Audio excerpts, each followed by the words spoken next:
And welcome back, everyone. Welcome back to another week, another edition of the PiGosaur Monday number 17, your weekly dose of PiGosaur Monday action. I'm of course just Live VIP. With me, I'm joined by these amazing players, by the people in the chats, and by my plushies as well. Welcome one and all to the broadcast. Exclamation mark B in the chat. If you guys want to have a look back yourselves, the bracket is stacked, the bracket is live, and we are jumping into the round of 32.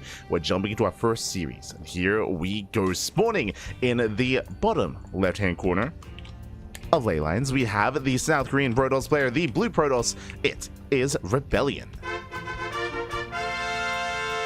And spawning in the top right-hand corner, we have his opponents. We have the American Zerg player, the red Zerg. It is herO.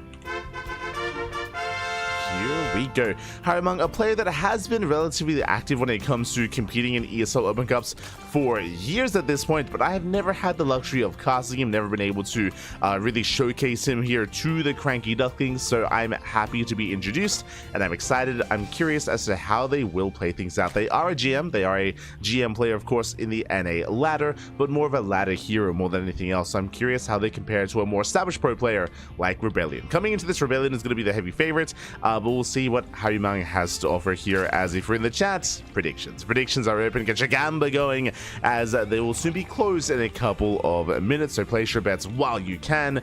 And again, I'm excited to be introduced to our Zerg. Here we go. But now we do have our standard hatch gas pool, standard open here out of our Zerg player. Likewise, Rebellion coming in with the probe scouts. Rebellion, when it comes to how he competes and how he compares, usually very mid-game oriented. Very mid-game oriented here. Not saying he doesn't go for all ins, but typically aggressive styles here off of a 2 or off of a 3 base economy is what we expect to see. So we'll keep an eye on Rebellion. We'll see if he even does open up Stargate or go for something a little bit different. Has that always been there? Had to did I just never notice? There's like there's the shadow. It's a shadow of the crystal on top of the Nexus. Okay, there you go. The more you know. Has that always been there? It's fine. For now though, we are going to be settling in. And again, our eyes are going to be on the tech of choice. Based on the pylon location, I imagine Stargate, right? I'm imagining Stargate play here out of Rebellion. There it is. Stargate is going to be thrown down. Typically, if you want to hide some tech, if we want to go for a Twilight Council or a Robo, the pylon will be thrown down a little bit further back in the main base to lure the Overlord in to get a kill. Alas, that is not the case here for Rebellion, just going for a standard opener instead. As we're settling in, a big shout out to all those in the chat. I see Complete in the chat. I see Psycons as well. BBQ as well. I see Scandicane, Gnome Chomsky, Baby Lings as well. Welcome. Good to see you all. Good to see you all in the chat. Good to see you this lovely Tuesday morning. And I'll be honest, I can't wait for tomorrow. What do we have tomorrow? Happy. We can actually have a ladder session. It's gonna be crazy. I can actually stream. I'm gonna ladder for like an hour. I'm gonna smooge. I'm gonna be like, all right, it's time for the Final Fantasy. No, I'm ready for the smooge. It's gonna be fun. Again, tomorrow evening I do have my kind of schedule free, so I should be casting in the morning, and then from there I can actually have like a nice, like semi-chill ladder session. I can just calm down. I can enjoy myself. We can all smoosh together. It's gonna be beautiful. As for now, Oracle. It's going to be the Oracle first here at Rebellion, getting a third base up and running as well, soon to be thrown down. Meanwhile, nothing too crazy out of herO either. It's going to be joining up. And again, I mean, I should emphasize, I've never casted herO before, so I don't know if they want to play macro. I don't know how cheesy they are. I don't know their tendencies, so I'm going to be introduced for the first time. So far, everything looking normal from both sides. As we are droning up, saturating, getting queens in position, spores as well. Oracle does hit the natural base and does get two drones. Two drones going to be going down. Oracle does back off. So far, good damage. Likewise, Lings, they poke in across the map, but they shouldn't get much done here, as Adepts, they are going to be deflected at the third. Weaving, killing one Adept, not bad. One Adept does go down. herO does defend back across the map. Ling just poking, not really doing any major damage here. Follow-up is standard Forge and a Twilight Council to +1 and Blink Stalkers. Rebellion going for a standard follow-up here. Again, I expected him to be a little bit more assertive coming into the mid-game, but that is not the case, at least not yet. Everything looking like normal meta PvZ. Back at home, we have a bit of a later Roach Horn. This is a 440 Roach Horn timing out of harimang, so a little bit later. But again, I mean, there's nothing to really threaten him, so he should be able to get away with it perfectly safe and sound. Gases are being taken, and no early Evo Chamber, no early +1. So we imagine this is going to be a commitment into Roach Ravager, then into Lair Tech as well. So we are settling in. Our eyes are on Rebellion as he's being active with these oracles, divvying between the bases. Again, looking for a way in. Lings, they hit the third. Alas, shield battery is not yet done. Yeah, shield battery is not complete. Adept gets surrounded. Oracle races back. The Oracle is in position to defend. Rebellion, he holds across the map. Gets, oh, not quite a drone. Takes a lot of hits. Oh my god, takes a lot of hold damage. Has to pull away. Has to pull out. With that harimang, he is defending well here and just waiting for his tech of choice. There it is, +1 range. Again, emphasizing that this is going to be commitment into Roach Ravager. Hydra Den now on the way. If you can get away with it, ideally in this matchup, you do want to avoid Roach production, especially if we're headed towards a longer game state. Just go straight into Hydras instead, into Hive Tech, into Lunkers, if at all possible. Again, we'll see if harimang can get there. For now, just getting another base, droning. Pretty passive play here out of our Zerg player, not going to lie. And it's a little bit risky just because we do see that harimang, even though he has a Roach Warren, look at the army supply. He has 8 Lings. He has not made a single Roach. If Rebellion were to push, I mean, he could get some damage done. He can trade well. We can see Ling Hydra now in production. Looks like we are skipping Roaches. We did not even invest into Roach speed, so this was just a safety Roach Warren, and we are skipping it entirely here, going Ling Hydra into the infestation pit, into Lunkers. Anyway, here we go, Rebellion. Poking forward, takes down an active tumor. Oh, stasis goes off. Nice stasis. So far, trading well. Shaving off Lings, not losing a Stalker. Another stasis is going to be on the way. Oh, we're going to get baited. And nice control so far out of harimang. Oh, Hydra does overextend. One Hydra goes down. One of the Queens. Clutch Transfuse. Clutch Transfuse, keeping the Queens alive. Another stasis behind this. Alas, it is not triggered. Not yet. Rebellion does reinforce. Behind this, going for delayed glaives after blink. Wait, what? This I don't think I've seen before. Lings, I do catch some of these Stalkers. Alas, ooh, even an Oracle going to be going down. Rebellion slipping up a little bit here. And it looks like he's going for 3-base all-in. Yeah, he is. 8th gateway on the way. It is going to be 3-base all-in, but the gateway is going to be denied. And I've never seen an 8-gate all-in with glaives as a reinforcement. Charge, yes, but glaives, never. I'll be honest. I have not seen this transition before. There's a recall, one Stalker left behind. Nice skin up here out of harimang. Shuts down the army. And Rebellion's in trouble. Rebellion, he is in trouble. He's getting to +2, working towards glaives. Again, this glaives hold-up is an interesting one. It's just a little bit weird because typically, because you're warping in so many Stalkers, you have excess minerals. And what do you do with that? You make zealots. Lesser glaives. I wonder, I'll be honest, I wonder if that's a mistake. Like, I wonder if that's like a misclick. Like, I'll be honest. I mean, we'll see with the warp in. We'll see if he does warp in Adepts or Zealots. And just going down, he gets 3. Ooh. 3, so it'll be 4. Chasing out what little is left. Massive loss here for harimang. He overextends. Yeah, the Hydras are exposed. Massive losses. Ay, ay, ay. Letting out so many Hydras. And with that, Rebellion, he does hold. Behind this, okay, it is going to be Glaive Adepts as a follow-up. It is getting a 4th base. Would have loved a proxy gateway. There comes Charge. And we'll see what this army gets done here. Again, the Glaive Adepts don't really scale well like into a longer game and a head-on fight against Hydras and against Lurkers. But, I mean, they can harass, I guess. They kind of have their place a little bit. Against Lings, sure. But, I mean, so do Chargelots. Just saying. A little bit cheaper as well. Lings, meanwhile, hit the 4th. Army's out of position. 4th base, it may just go down. It is fully surrounded. Lurkers in position. Do we have the detection? No detection. There's Revelation. But last, too many Lurkers to defend. Meanwhile, the Nexus does go down. Massive pickoff. Rebellion is in trouble. He has to commit, but he cannot push into those Lurkers. The Lurkers are too good, but he does get into the mineral line. Oh, drones to get away, but instead we go for the expansion. Adepts a shade in towards the natural. Oof. Workers going down. Brutal damage. 7 drone kills, shading in towards the main. And Rebellion, he's finally popping up. Catching out more drones, shading into the main base, catching more workers as well. 13 drones going down, 4th base being retaken. And harimang is being pulled apart. Not like this. Not like this. As Adepts are cleaned up, and how dare I doubt the Adepts, Bappy? You know, I'm like, oh, they didn't really scale well into a long. Nah, they always scale well. They're Adepts, they're cracked, they're crazy. Ay. I'm still not entirely convinced that we couldn't have achieved this damage with, you know, Zealot Rumbites and Zealot Warpins, but it's fine. Ooh, as Adepts get caught out, massive wave of Lunkers on the way, 9 Lurkers in production. Harimang is still holding. That was some good economic damage. Rebellion does take a lead, but if only had the 4th base. Behind this, double Robo into Massive Mortal. I mean, now would have been a decent moment to go into something like Stargate and like Fleet Beacon and work towards Skytoss. Speaking of, there we go. Fleet Beacon's on the way. Rebellion is getting ready. He's getting ready for that Skytoss.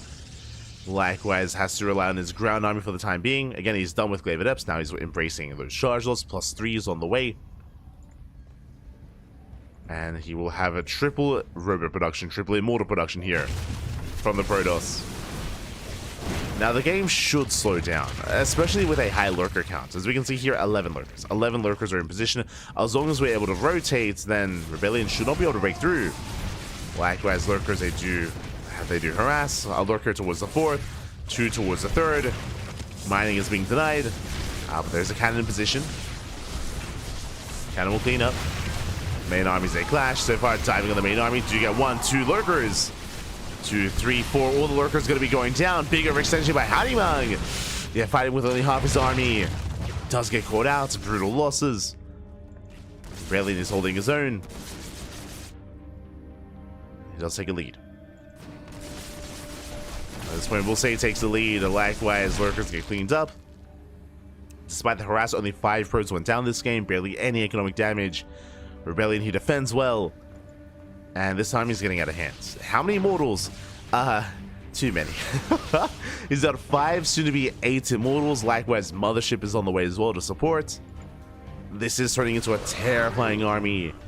And the lurker count just isn't there. We have how many? We have 12. Now 14, soon to be even more. 17 lurkers on the way. Much better here. But the army, the support is still lacking for Harimang. This army is still very vulnerable. What I'm referring to here, 1, the drone count. Drone count is very low, so we can't sustain ourselves. And likewise, the Ling Hydra support here is almost non-existent. In a head-on fight, I have to favor Rebellion. Does rally in an Archon, though. Because they come into support, the Archon will survive. Also here for Rumbai, getting 7 drone kills. Oh, once again, some bad pathing. And the Archon is gonna go down. Nice pick up here by Harimang. Again, a bit of miscontrol by Rebellion. Pushing into all these lurkers, not gonna be easy, but because of the low supply for Harimang, the army is very centralized. Very centralized here towards the north. Meanwhile, the 3rd base, the 5th base, very exposed, natural as well. More lurkers now on the way. But Rebellion is going to be the first to max. And he is now transitioning into Skytoss. I do think he can still be active, though. I would love to see him rotate between these bases and hit this southern base especially. I do feel like Rebellion has potential, but for now is just chilling back at home. Focusing on defense.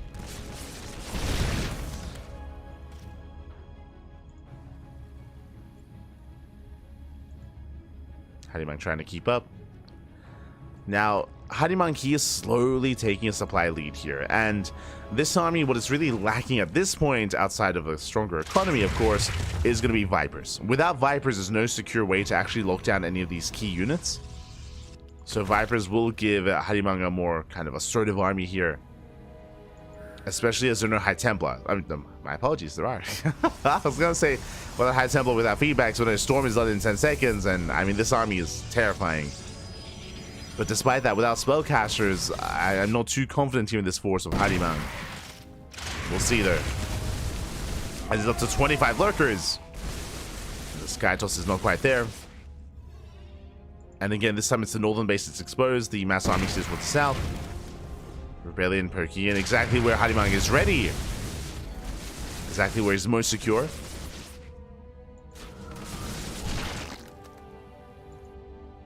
Last Rebellion he does have to rotate. Harimang now maxed out. Still with a pure Hydra Lurker army, which is, again, leaving much to be desired. As the Tempest count gets higher, this army becomes more obsolete. And Harimang, he has to tech. Does he have a Spire? He does not. He does no Spire. No Spire, no Vipers. Is moving in. Tempest, they can just rain down on this army. There we go. Massive slow zone. Yeah, storms here popping up. Tempest, they can keep pushing. Now Rebellion playing it safe. Let's play it safe. Meanwhile, we have a Hydra Lurker going for a big counter attack. Ooh, Revelation goes off. Rebellion so far is holding. Is holding on. A couple of Lurkers remaining.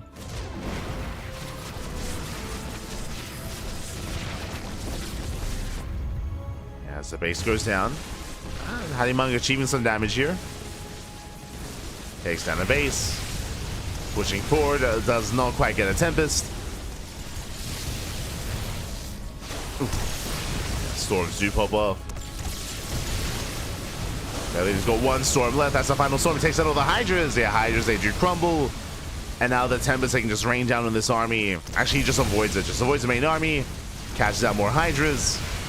Slow zone pops up. We can see Harimang trying to catch reinforcements, pushing into the natural. And Rebellion doesn't turn around. He does not. He keeps going. He just keeps pushing in. Reinforcements will be enough. Lurker's trying to come in first round. Hydras as well. Oh, God. But the problem is that this main army cannot be dealt with. Hydra's trying to sneak up on it. And they do try it. So far, Rebellion and Kite's back. Defends back at home. Now you can focus on the main push, and Rebellion has just been trading so efficiently. And still no Vipers and still no Spire. We're kind of stuck on this mid-tier army here for Harimang. There is potential if he can get under the Tempest, but that's a big if. He has to rely on Rebellion making mistakes. Rebellion, he does pull away. Base is denied.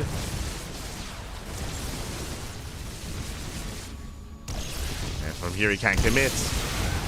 Diving in the army, massive storms. Mothership goes down. But Harimang, you can see just him plummeting supply.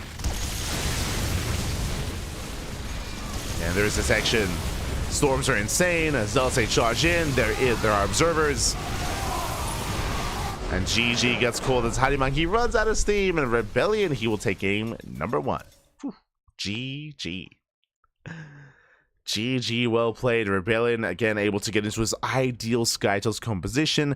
I was impressed in the mid-game with Harimang. I do feel like the mid-game was his strongest point, where he was able to build up, take some decent trades, and, of course, stabilize and survive. Unfortunately, just as the game went on, he just got outscaled. He just got outscaled over time by the Skytoss, by the composition of Rebellion.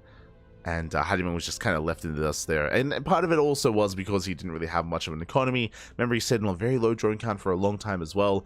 I say very low drone count. Part of that was because of the Adept Harass. True. Like, the Adept Harass, it didn't help. Did not help. As did lose a lot of drones in the process. And with that, GG. Rebellion does take a lead. And now we're jumping into game number 2. Let's go. Jumping into game 2.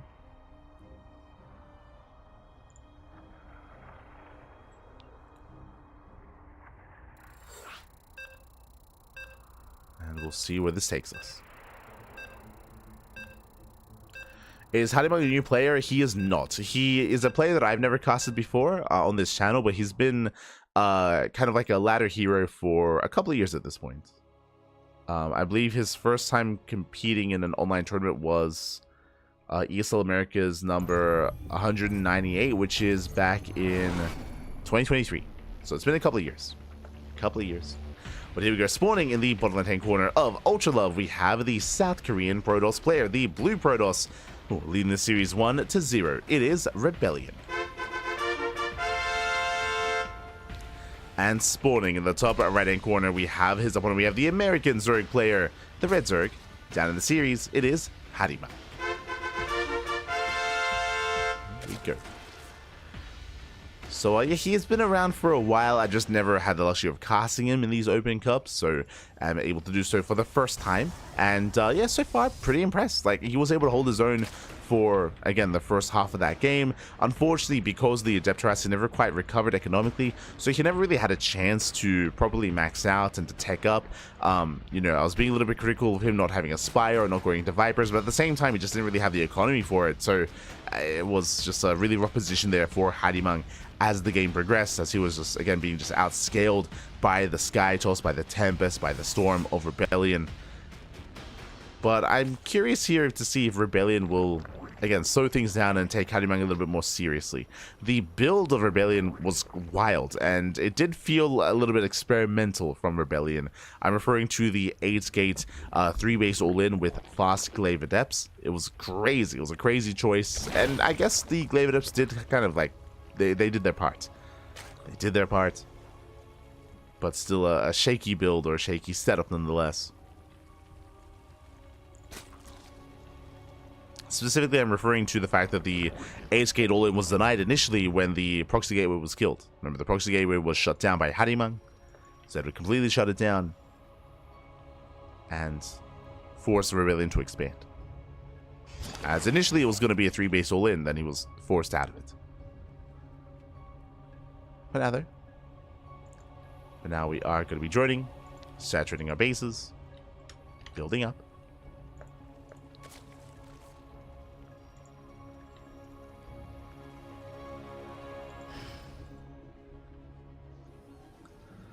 Building up.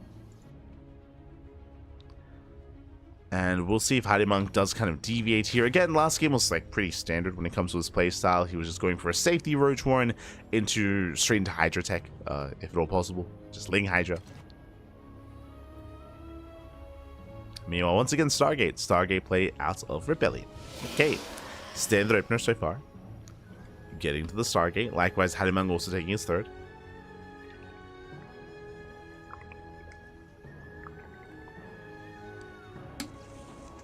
Third base on the way.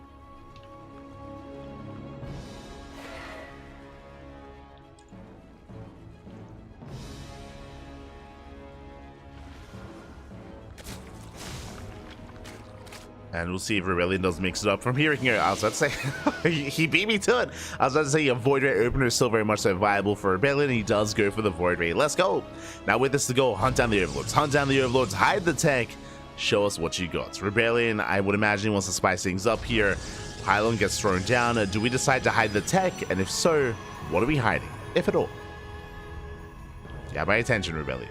Have my attention. Overlord is going to be hunted down. Overlord does spot at least extra pylons.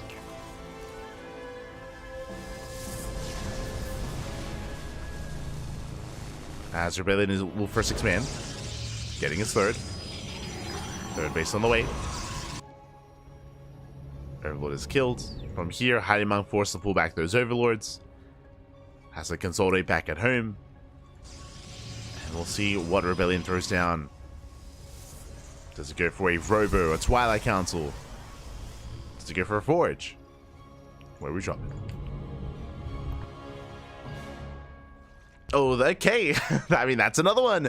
Going for the Twilight. Sorry, he's going for the Fleet Beacon here into Tempest production. I would imagine at Fast Tempest here out of Rebellion. He could go into Fast Carrier. True, that's also an option.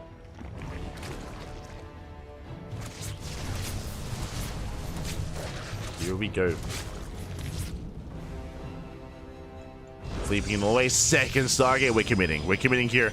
There is a build where you go Fleet Beacon into Mothership with a ground-based composition, or Fleet Beacon into like 2 Tempests with 1 Stargate into ground. But with a second Stargate, looks like we're committing. Looks like we will commit a little bit harder here into that Sky Toss. Harimang in the dark. So far, perks in. Doesn't quite confirm. Tempest production has begun. Safety Roachworn on the way. That was around the 430 mark. This is finishing up. And Harimang still does not quite know what's going on. He's droning and saturating, getting his own lair. Oracle dips in. Up. Gets a drone. Gets a worker. More Tempest on the way. Now, I'm curious if we're going to go into Mass Tempest, into Sky Toss, or if we do switch into a ground-based army as well. Which is typically how this is done. Into a Twilight Council, Forge, Robo. Speaking of, Forge now on the way. And we are getting ready for that ground support.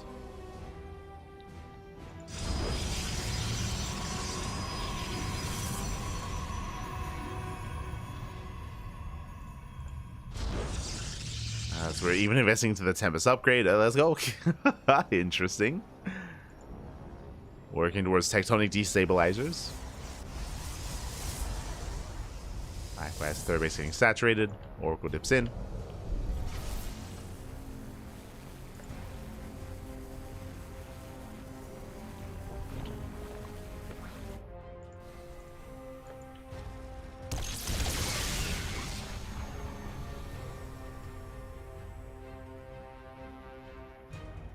Here we go, the Tempests are revealed. Now, thankfully, early scout. Ling was in position. Harimang immediately Spire. Spire gets thrown down. He already has Hydras and Massing. He will have some anti-air, and he should be able to hold on. It's going to be on Rebellion to make sure he doesn't get caught out. Doesn't get caught out in the open by those Hydras. Hydras have arrived already.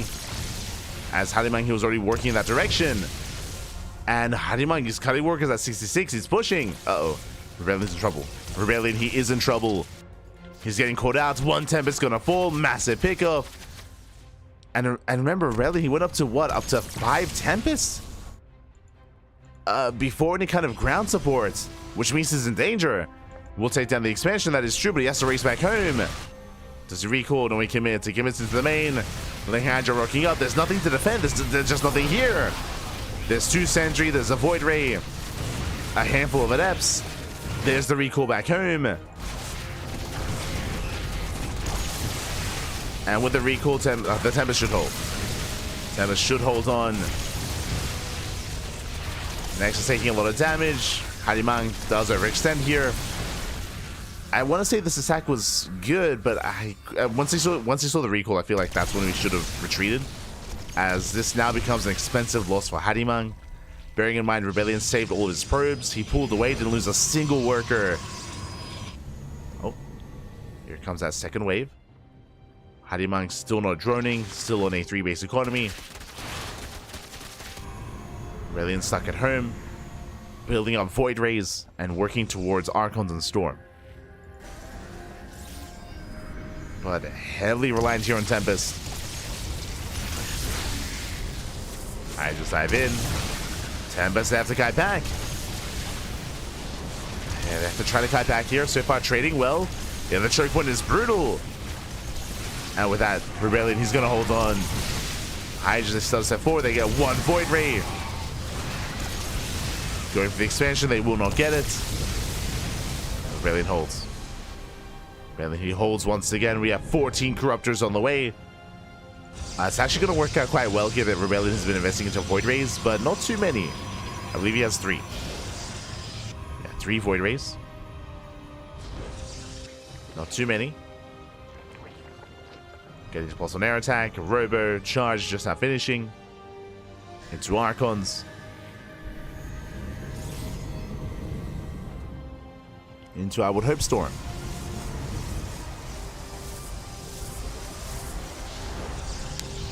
As this almost reminds me of like 2021. Like the Void Ray Sky Toss meta of Star. It was a dark time. It was a very dark time. Void Ray to Sky Toss. This is very reminiscent of what it used to be, where we would open Carrier, then into, sorry, it'd be Void Ray opener into Carrier, into just mass Sky Toss, with like Storm support or Colossus support. There were some players that would like rush into Bay, into Colossus. Either or. And then just turtle and max out.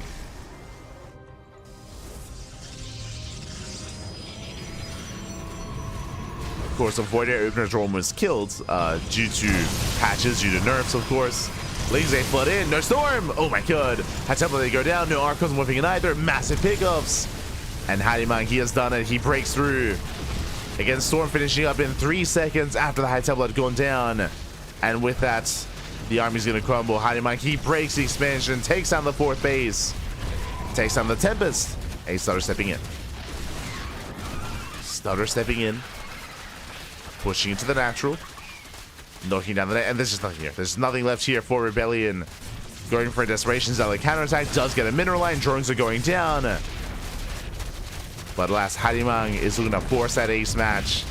Man, you want to rush Tempest me? Nah, mate. Not here. Not this time. And GG gets called. Harimang ties up the series 1-1. We're going to the ace match. GG. We are going all the way to game 3. And again, like, the build here from Rebellion was just really bold. It almost felt like just overconfidence. So typically when you go for this kind of style, you don't make that many Tempests, not that quickly at least. Again, he had gone up to like 5, almost 6 Tempests, committing real hard. And because of that, what that meant was it delayed his ground toss. It delayed like the ground support that he did desperately need, especially when it came to the Hydra counterattack. We saw he did survive it at least, but alas, still it was a really tough defense there from Rebellion. He wasn't able to stabilize either. Everything else was delayed tech-wise. With that, GG. GG, well played. We're getting into our ace match. Let's go. We're getting to our ace match, and we'll see how this story ends. We'll see how this story concludes.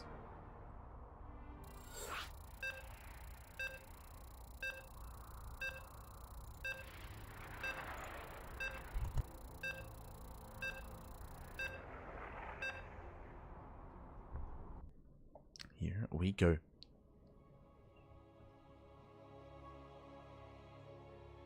As we're loading into the final game of the series. And again, so far, Harimang impressing.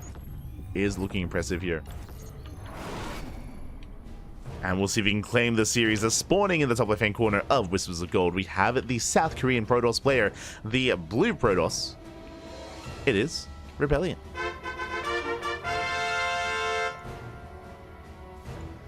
And spawning in the bottom right-hand corner, we have his opponents. We have the American Zerg player, the red Zerg. Tying up the series 1-1, it is Harimang. Again, casting him for the first time. I'm experiencing Harimang for the very first time here. And so far, has been impressing me, has been leaving an impression, definitely with his play. Showing that you cannot, you know, clown on him. You can't have these like weird quirky builds, like they're not going to work on Harimang. He can punish, he will punish. And we'll see if Rebellion can bring it back. Again, like, he doesn't have to go for like these weird like 8-gate all-in into glaives or like the Tempest Rush. Like, Papi, just calm down. Just slow down, Papi, slow down. Let's go. Probe dips in. Gets eyes on Harimang. So far, Hatch Gas Pool, standard opener. We're loading into, of course, one of the smaller maps of the map pool. Very aggressive. Very intense. So Rebellion is taking his natural. Just gate expand into Cybercore.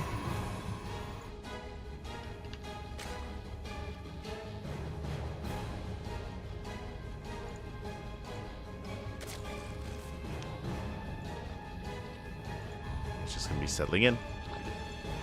From here, my eyes have to be on Rebellion at this point.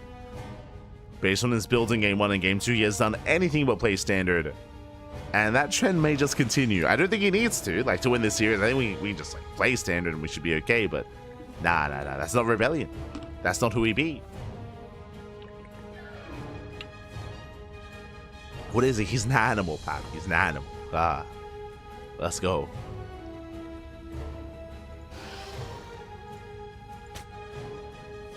Harimang is droning, saturating his bases.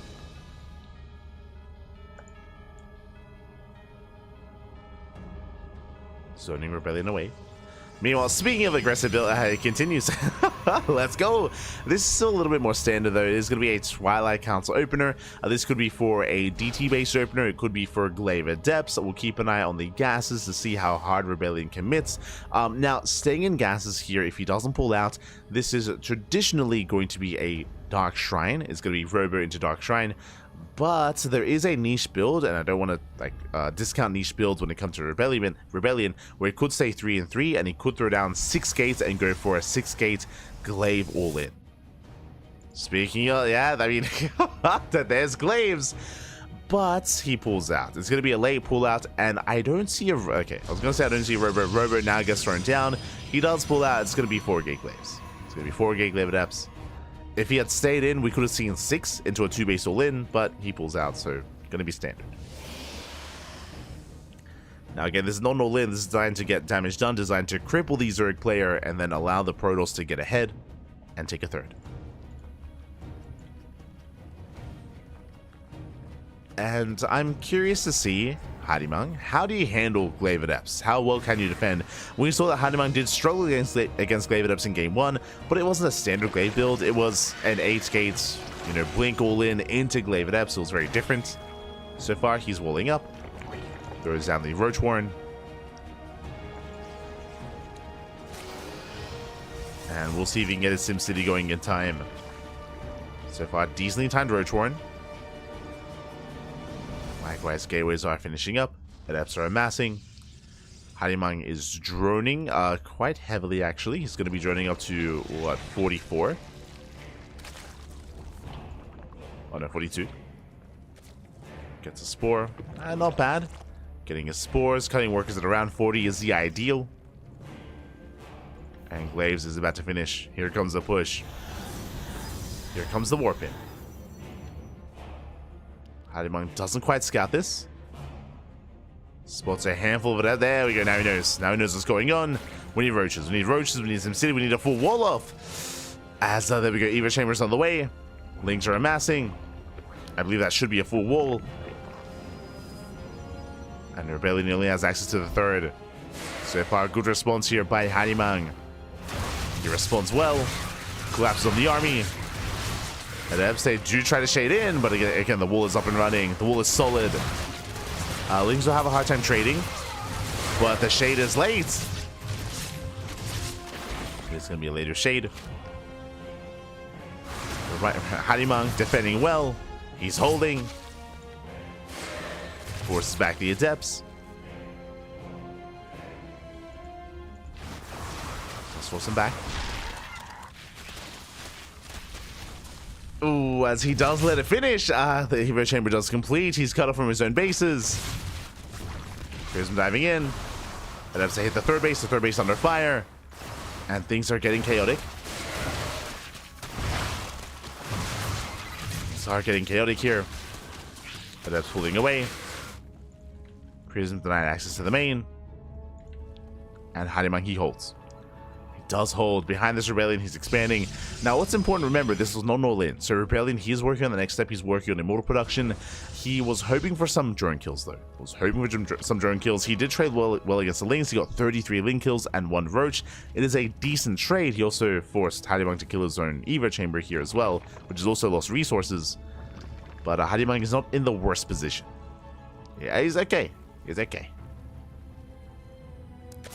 The Baneless is an interesting choice. This shows that most likely would be sticking with Lingbane Roach Ravager, not taking into Hydras. We'll see if that's the case, as the lair is going to finish.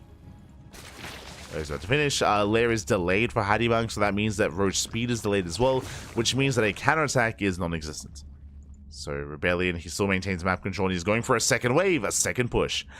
Oh, and Harimang has been droning. Oh, he's in danger. He is in danger here. Rebellion pushing in. He has a second wave, and Harimang is not ready for this. One Queen goes down. Queen falls, the expansion as well. There's no saving this. There's no saving the base. Harimang getting caught with his pants down. He's going to try to engage, but again, he just cannot contest against this army. He has no Ravagers. He has barely any Roaches. And Rebellion, he's done it. He breaks through. Initially, the defense was okay, but Harimang, who's just not ready for this. Not ready. GG gets called, and Rebellion will take the series 2-1. Advancing on to the round 16. GG. GG, well played. Congratulations, Rebellion, who will claim the series. But a shout out to Harimang, because again, he did not look bad at all in this series. In game 1, he survived the early game aggression. He was able to survive the initial 3-base all-in and shut it down. In game 2, he was able to, of course, punish the Tempest Rush. And here in game 3, he did defend against the initial Glavenor build. It was the follow-ups, though, that he was not ready for. Again, Harimang, he was droning. He was stuck droning. He was stuck teching. He was not ready for a second attack that soon. He was caught off guard. GG.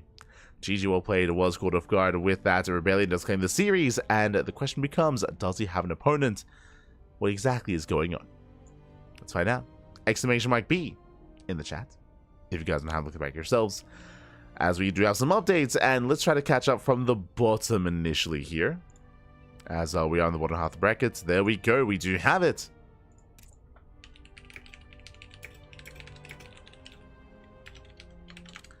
As we have Rebellion versus Percival. Percival gets a walkover in the first round. Percival has been patiently waiting, so Percival is up against Rebellion in that second round. Likewise, scrolling up, that's going to be our next series. It's going to be our next series here. It's going to be a PvT between Rebellion and Percival. As we are switching over to the Korean server. Switching over to Korea. Beautiful. Scrolling up, we have Wing It. Wing It takes on J Money, is up against Gerald in the next round. Best of luck, as Gerald is going to be the favorite player there in that series. Scrolling up, we have Pig. Pig takes down Hatsu 2-0. Shameless takes down Elmo, and we have Shameless versus Pig in the round of 16. Likewise, you have Ateshi up against, I believe that's Zesty, maybe? Struzil. Ateshi is going to be favorite there. Winner goes up against Solar in the next round. Scrolling up, we have the upper half of the bracket. Oh my, a lot of progression actually. The upper bracket is just speed running through the bracket. Jesus Christ. The PvPs. Patches takes down Character. herO takes down Patches. herO up against Farmy, as Farmy did take down Aatrox. Looks like there was a walkover. A little bit unfortunate there, but it looks like Nice did not appear. I was looking forward to a rematch. Nice did force herO to the ace match last night, and it would have been great to have seen them again, but this time there is no Nice. Farmy up against herO in a Protoss versus Protoss. Best of luck. As we are scrolling down, Bomyoja up against Jumi. They're facing off, and Nickrat up against Mute as well. Here we go. So the two big seeds in the tournament are herO and Solar, and it's all about, can anyone stop herO and Solar from facing off against each other in the finals? Can anyone stop them? Can anyone bring them down? The pressure is on. As herO, he's, again, they're already in the quarterfinals. That's crazy. Already in the quarterfinals.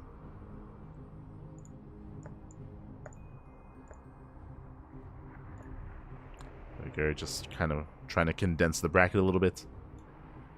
Beautiful. And Vetoes are underway. Vetoes are underway. We're going to be jumping into Percival versus Rebellion. We're going to be going on a short break here, and when we come back, we will have our best of 3. See you soon. See you soon. Take this moment to get some snacks, get some food, get some water, get some rest, and get ready here for a night of StarCraft. See you soon. See you soon. Oh.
welcome back everyone, welcome back. Ooh, hope you enjoyed that lovely brutal OSC as we've returned. We've returned with our first round of 16 match of the night. And we're jumping into ley lines. Spawning in the right-hand corner, we have the South Korean Protoss player, the Red Protoss. Just featured him against Harimang. We'll see how he compares to a Terran opponent. It is Rebellion. And spawning in the bottom left-hand corner, we have the South Korean Terran player, the Blue Terran. It is Percival. And if you're in the chat, it's Gamba time. Predictions are open. Place your bets on who you think will claim the series. Best of luck. Best of luck in the chat as we are settling into our best of 3. Let's go. Let us go. Let's go. I had a dream that light signed my mouse pad, and it was the pinnacle of my life. Calm down, Pecoita. Calm down. Ay. You're an animal. You're an animal. So we are settling in.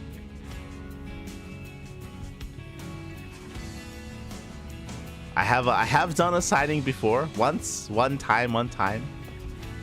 Shout out to the duo that we came across at IM Katowice. Big shout out. Very memorable moments. Very memorable. Much love. Just once. Yeah. But we're settling in. We are going to be settling in here. So far, double gas open out to Percival. And as we settle into this, I mean, Percival is going to be the favorite player. He's going to be the favorite player here. Rebellion, I would say he's comparable in skill. That is true. At least he was. But Percival, he has been back for a month. At this one, he's been back for a month. Percival, he's been on that grind. And Percival has been improving, getting better and better. And I mean, again, like at least when it comes to his control, has been looking impeccable here. Bringing it all together can be a little bit more difficult at times. But Percival, he has been looking very impressive, especially in this matchup. How does he approach this matchup? Like many other Terran players, hyper aggression. We see a lot of 2-base all-ins. I'll be honest, like a lot of 2-base play, not quite at the level of Hon Mono, but think Percival. Think like Korean Percivals. Sorry, of course Percival. What? Sorry. Think Nickrat is what I meant to say. Think like the Korean version of Nickrat is kind of where Percival is at, where he can play macro, he can get into a 3rd base, but more often than not, he is playing off of 2 bases instead, and just very much so in your face. So again, we'll see how Rebellion can handle the aggression of Percival. Now our Korean Terran is going to be scouting, checking the right-hand side, checking the top side as well, checking the spawn location, checking the proxy locations, making sure that nothing is wrong, nothing is amiss. Meanwhile, we do have Reactor Reaper Hellion, so Percival going to be committing a little bit harder here. Does commit, massing up more Hellions, getting to Reapers, and soon to push out. Now we'll see at what point he does stop. Does he go up to 3 or does he go up to 5? Do we go up to 5 Reapers? What do you have for us? What do you got? Starport is on the way. And the answer is only 3. Okay, only 3 Reapers and 2 Hellions. From here, Percival is transitioning. Tech Lab in production. Marine production as well. He's moving out, and he will catch that Adept. Oh, not quite.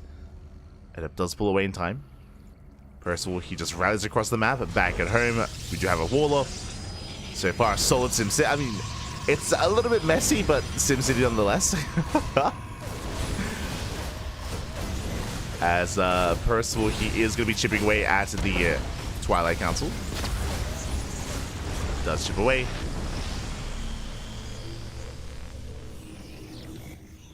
From here, backing off, rotating. Likewise, Rebellion, he does hold. So far, so good. Does maintain himself behind. This could be a Twilight Council into Blink. Of course, Percival's fully aware. He does scout the tech. Is aware what's going on. But how many gateways? So far, we have 1 gateway with the main. We have a 2-gate setup here at the natural. So 3-gate Blink. Very safe play out of Rebellion. And behind this Percival, he's going for the tank, and he's going for what exactly? He's going for a Viking first. Okay, I was waiting for the medevac, but no, it's going to be a Viking. No, wait, there it is. I was waiting for the medevac. Don't have to wait anymore. The medevac has arrived. He's going to be committing. He does commit. Should be unloading. The tank has arrived. And Rebellion's in trouble. He's going to be forced back. From here, Percival can lay siege upon the natural or even towards the main. He's going for the main base, going for the pylon. Will knock it down. Yeah, there's no saving this. Depowers one of the gateways down to 2 gateways. Warping in 2 units at a time. Even going for the Cyber Core. Massive pickup. Rebellion getting ready for a dive. Cyber Core goes down. No more Stalkers. Down to 7. 7 Stalkers left. Dives on the tank. And he will bring it down. At a cost, though. Down to 4 Stalkers remaining. And another tank already arrives. Oh, no. He fought so hard to kill one, but now there's a second tank. Alas, Percival, he will pull back. I would say he would have the option to try to hit the natural, trade with the army, try to get on top of the pylon. But Percival, he will take his win and back off. Did well for himself. Did well. Pulls away. More gateways getting up and running. Rebellion now going to be taking a third. And Percival back at home, does he expand or does he commit? Let's find out. But now getting into a 3-1-1 setup.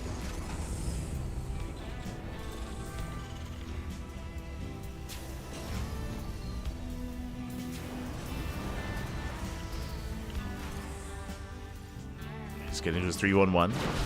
Now starting to move out. We have 3 tanks with the main army. That's a hefty army here for Percival. Bearing in mind he doesn't have stim. No stim, no combat shields, no +1. Really, the backbone of this army, the bulk of this army isn't the tanks. The Marines just have to protect. The goal here to protect those tanks is pushing towards the 3rd base. Charge is still not done. Uh-oh. The charge needs a little bit more time.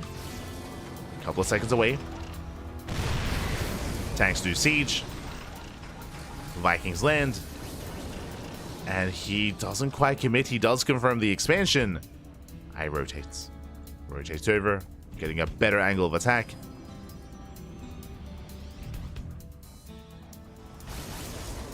I believe he isn't within range. Yeah. Barely not within range of the expansion. And charge does complete. With the help of charge, Rebellion, he should be okay. He does dive in, forcing friendly fire. And he'll clean this up. Nice target firing here on the Stalkers. But this is going to be an expensive loss here for Percival, losing every single tank. And for what? For a handful of Stalkers. So Percival did overextend. Better trade for Rebellion. He's back in this. Takes his 3rd. Dark Shrine is now done. He's moving out. And now Percival's in trouble. Percival, he is in trouble here. Sim just now finishing. Down to 0 tanks. He's got 2 Widowmines though. Oh, does go for the scan. Ah, he's gonna get punished. Oh god. Yeah, he just cannot keep up here. Not against this kind of army. But Rebellion pulls away. Does give Percival some breathing room. Does give him room. Rotating over. Baiting our mine shots. A little bit of friendly fire. And there we go. Does have him once again. The splits. Does split away. DT's waddling in. And Percival, can he hold on here? Decent mine connections. Archon is going to be dealt with. Not enough zealots. Not enough reinforcements. They come in. They do go. He does go for the warp in. Oh, I'll pick up. Saves the Archon. Doesn't commit. Doesn't quite commit. Rebellion backs off. Percival holds.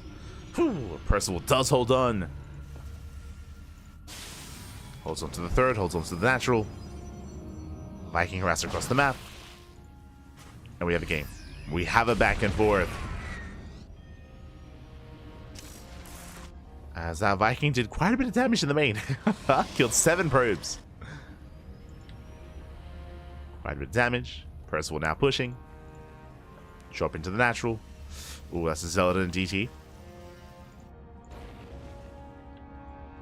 And head-on fight, I do still favor Rebellion here. I mean, there's no Widowmines with the main army. He can kite, of course, but that's still a lot of Zealots. And Rebellion getting caught out.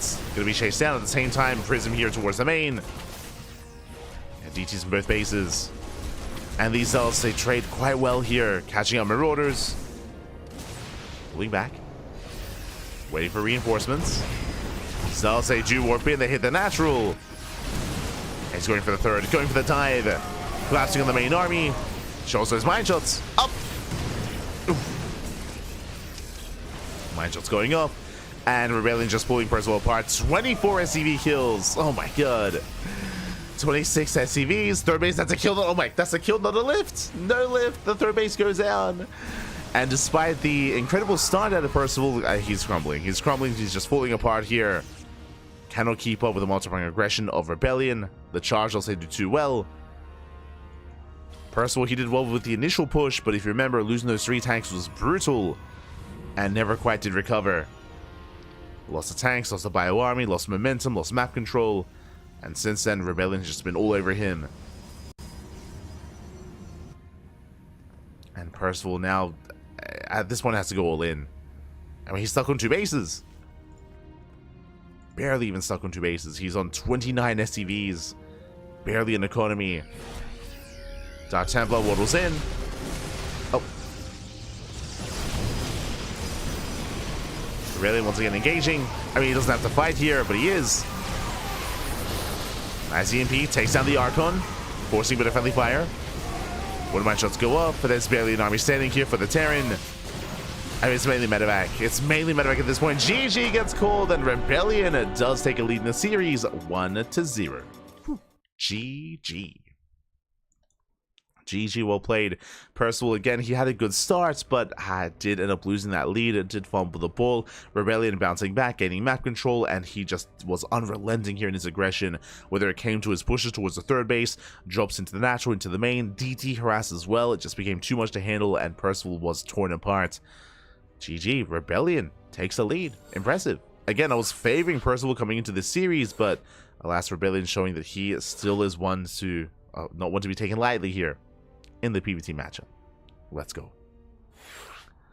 Let us go. Damn, I should stop playing in these again. For sure, for sure. I mean, for those that are curious, events like this, whether it's the PiGosaur Monday, whether it's the Wardy TV Monday, where it's the Monday Nights Weekly, whether it's Sparkling Tuna Cup or Teenage Total Tussle, all these weeklies, all these events, they're open to all players, open to all shapes, all sizes. You could be bronze, silver, gold, platinum, diamond. You could be a GM, you could be a pro, you could be merely just a fan of StarCraft, or someone that just plays in their free time. You can sign up, you can commit, and you can play with some of your favorite players. And it can also be a really good learning experience as well, especially because especially if you're up against a pro player, you can kind of see like maybe some holes in your own play. You can kind of see some weak points, and they often do a great job at kind of like exploiting that, so you can kind of grow from that experience as well, or even just have a fun experience, you know, being casted or just playing against one of your favorites. I'm always reminded of Elima League, always. Like, I used to play in a lot of Elima Leagues back in the day, back in like 2014, 2015, 2016. I'd play mainly against Terrans. Now that I think about it, I played against players like Innovation and Ryung and Keen. Those are the 3 that come to mind that I would play on a regular basis, and always a lot of fun. Always. StarCraft for fun? You're like, fun is not allowed in StarCraft. What are you doing? You're doing it wrong. Oh no. But here we go, we're getting into game number 2, and spawning in the top left-hand corner of Whistles of Gold, we have the blue Protoss flavor. The blue Protoss from the land of South Korea leading the series 1-0. It is Rebellion. How do you sign up? Exclamation mark, sign up list. Hold on. Sign up list. There we go. But there is as we get into our game, we have Rebellion in the bottom right hand corner. We have the South Korean Terran player. We have the red Terran. It is Percival. Sorry, just a little bit distracted. But yes, every week a challenge page is created. A sign-up page is created for the weekly tournaments. But we also do host our own sign-up list. So exclamation mark sign-up list in the chat. It is an initiative that myself, the herO, and a couple of others have contributed to over the years. Basically, we update it on a regular basis with all the open sign-ups for all the tournaments in SC2, or at least all the ones we can get our hands on, or that we are aware of at least. We try to keep it as updated as possible, and there's also like a countdown timer to the events. There's also a breakdown of the prize pool. There's a breakdown of the restrictions, if there is like a regional restriction or not. You know, that's also there if at all necessary. So if you want to sign up for events, there you go. There is a sign up list. It's got links to like the Matcherino page, the challenge, the Wikipedia, all that good stuff.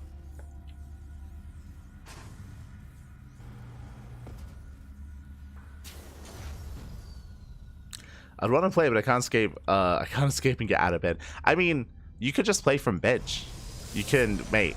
You can get creative. I'm sure you can make it work. Play from bench. Yeah.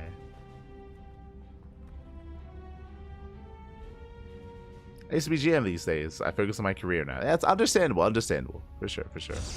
It is not easy, like, even maintaining, like, it's not easy improving. It's not easy maintaining your skill in StarCraft 2. It definitely takes a lot of time, right? It takes a lot of time, takes a big commitment. It's hard to keep up, especially if you have other things, of course, taking up your free time. Completely understandable.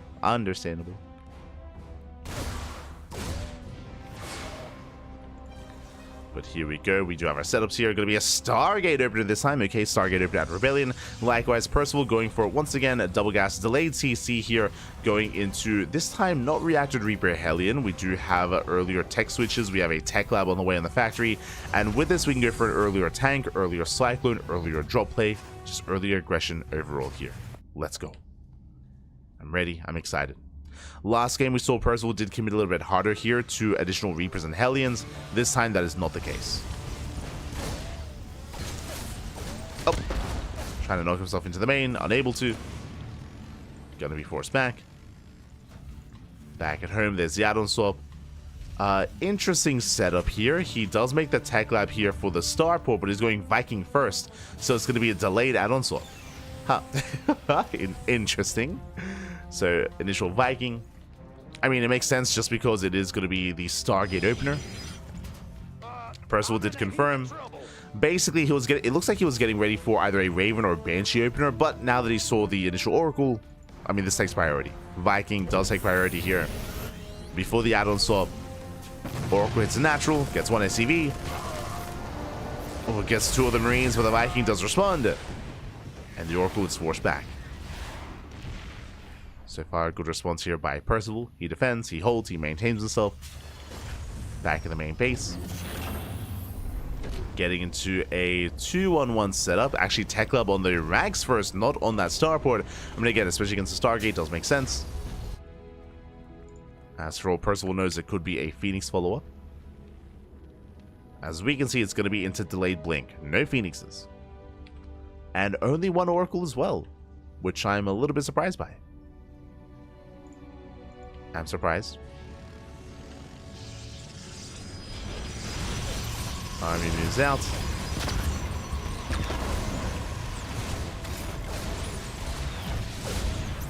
Percival does hit that third. Ooh.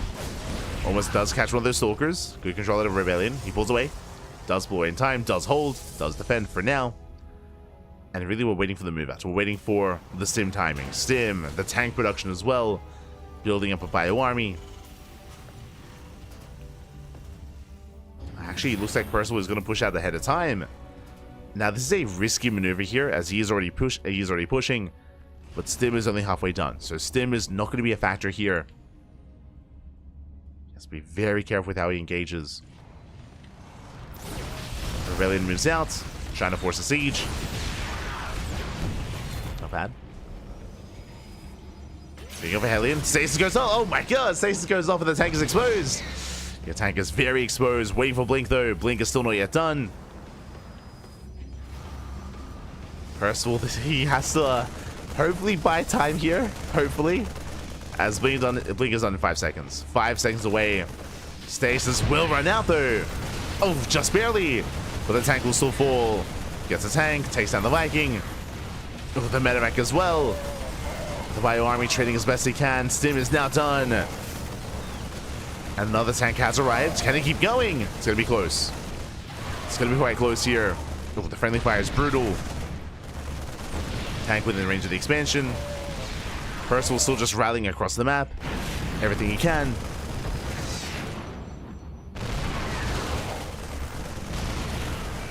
Rebellion, he should be able to hold on to this. He's also trying to tank.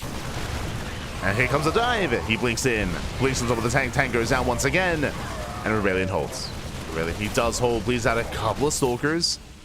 But he does have enough. And he saves the third. Third base is saved. Charge on the way.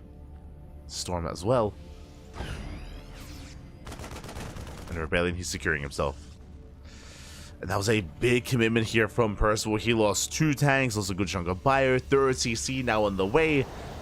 But again, this is more of a delayed 3rd base, as Percival was very committed. And he's pushing again. He keeps going. Okay. He's going to calm things down. He's going to siege up. He has relinquished map control. I spoke too soon as he does move over the double drop. He gets spotted.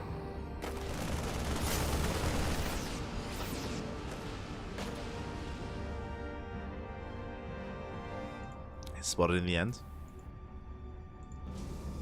Revelation will keep tabs on him. Rebellion building up a greater army, getting to Storm. Storm is not done. His main arm is still lacking, though, when it comes to reinforcements, when it comes to charge loads and that buffer. Oh, as the stasis does connect. I was going to say, are we crazy enough to move out to try to land a Storm on this army? But not quite. Not quite that crazy. Stasis does run out. Percival setting up for his 3rd. Good positioning. And we're going to be diving in. Storm lagging behind. Storm on the tank. The tank does go down. Not bad. Oof. Also on the bio army. Another Storm popping up. Force the Archon.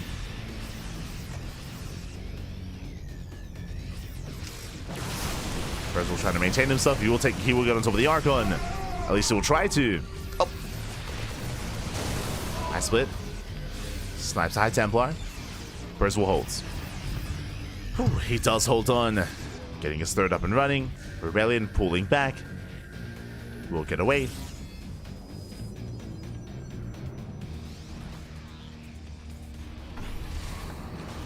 Let's get to Revelation up.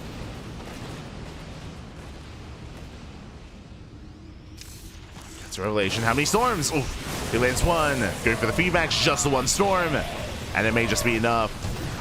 And there's not many Marines left over. Stasis catching the army. Oh my, locking it down. Brutal force fields. And essentially a force field here just locking down the army. And the Rebellion is just going to be camping this. What little is left. Percival, he has to fight. He has to try and save it. He has to save the army. Oh. Good mine shots. Mine shot on the Stalkers. On the Zealots as well. Massive connections. But the army does crumble. And Zealots clean up what little is left. Yeah, Rebellion just doubling out control from here. There's barely an army standing. There's 3 Marauders. Oof. So the medevac goes down.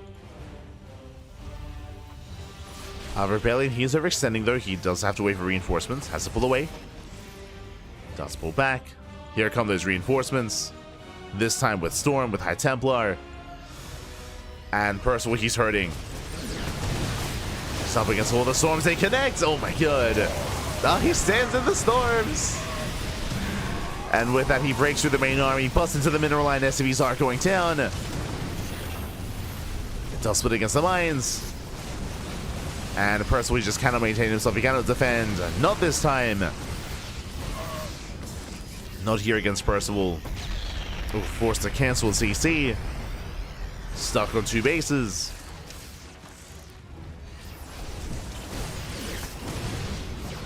And there's still 1 more High Tempo. Oh my god. Nice snipe. EMP's the Prism. Boys are being pulled into the Archon. Archon goes down. But this is just far too much damage. 14 SCVs going down. Even if Percival holds, he's down 20 workers. Down 20 workers, down a base. Rebellion getting a 4th. Replenishing that army. He's back once again. He's back. He's gonna chase him down. Some of the Zealot's charge gets wasted on the gas geyser. Just get wasted. With that, has to pull back. Has to pull away. Getting another CC. You see Percival just microing his heart out, trying to get in position. Taking down a High Templar. Breaking this natural is not easy. But the Zealots, they should be able to charge in. Once again, going down. No storms left. Nice EMP here on the Immortals. EMP pops up. More High Templar waddling in. Immortal goes down. But here come the Zealots. Some boys are being pulled to the storms. The storms pop up on the main army. And with that, Rebellion, he's finally done it. TG gets caught. He does it. He breaks through, and Rebellion will take the series 2-0, advancing on to the quarterfinals. GG. GG, well played. Rebellion does claim the series, does advance on, and my condolences to Percival as he's going to be knocked out of the tournament. He does fall here in the early rounds. I was favoring him in this series. I was hoping for at least an ace match, but alas, just some rough moments, some rough games there from Percival as he is knocked out. And now we're going to be following Rebellion into the next series, into the quarterfinals. Let's go ahead into the quarterfinals. We have a lot of updates already here. We actually already have a semi-finalist ready. Oh my god. We alluded to it earlier, but here he has been speed running through the bracket. He's already in the semifinals. We'll catch up. We'll catch up as we switch our scenes over and catch up on the bracket. Here we go. Okay, from the bottom. We're just setting up.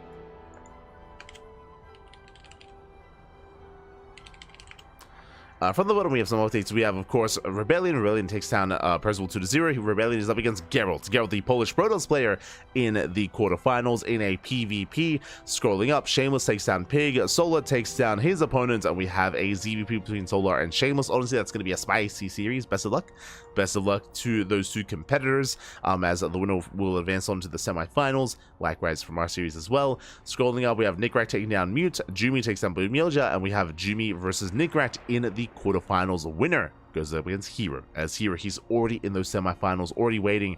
As we mentioned, coming into this tournament, the two favorite players, the two big seeds, are herO and Solar. herO and Solar, they're 1 and 2 respectively. Can anyone stop them from facing off? I want to believe here in players like Jumi, like Nickrat, Shameless, Geralt, Rebellion. I want to believe that they can make a Solar and herO work for it, but we'll see. The pressure is on as we delve into our PvP. Let's go. Let us go. Vetoes are underway. And yeah, we've just wrapped up the round of 16. We have the quarterfinals underway. 3 matches were happening at the same time, and we will be following our lower bracket matches into the lower bracket semifinals as well. That is the plan. Is the plan.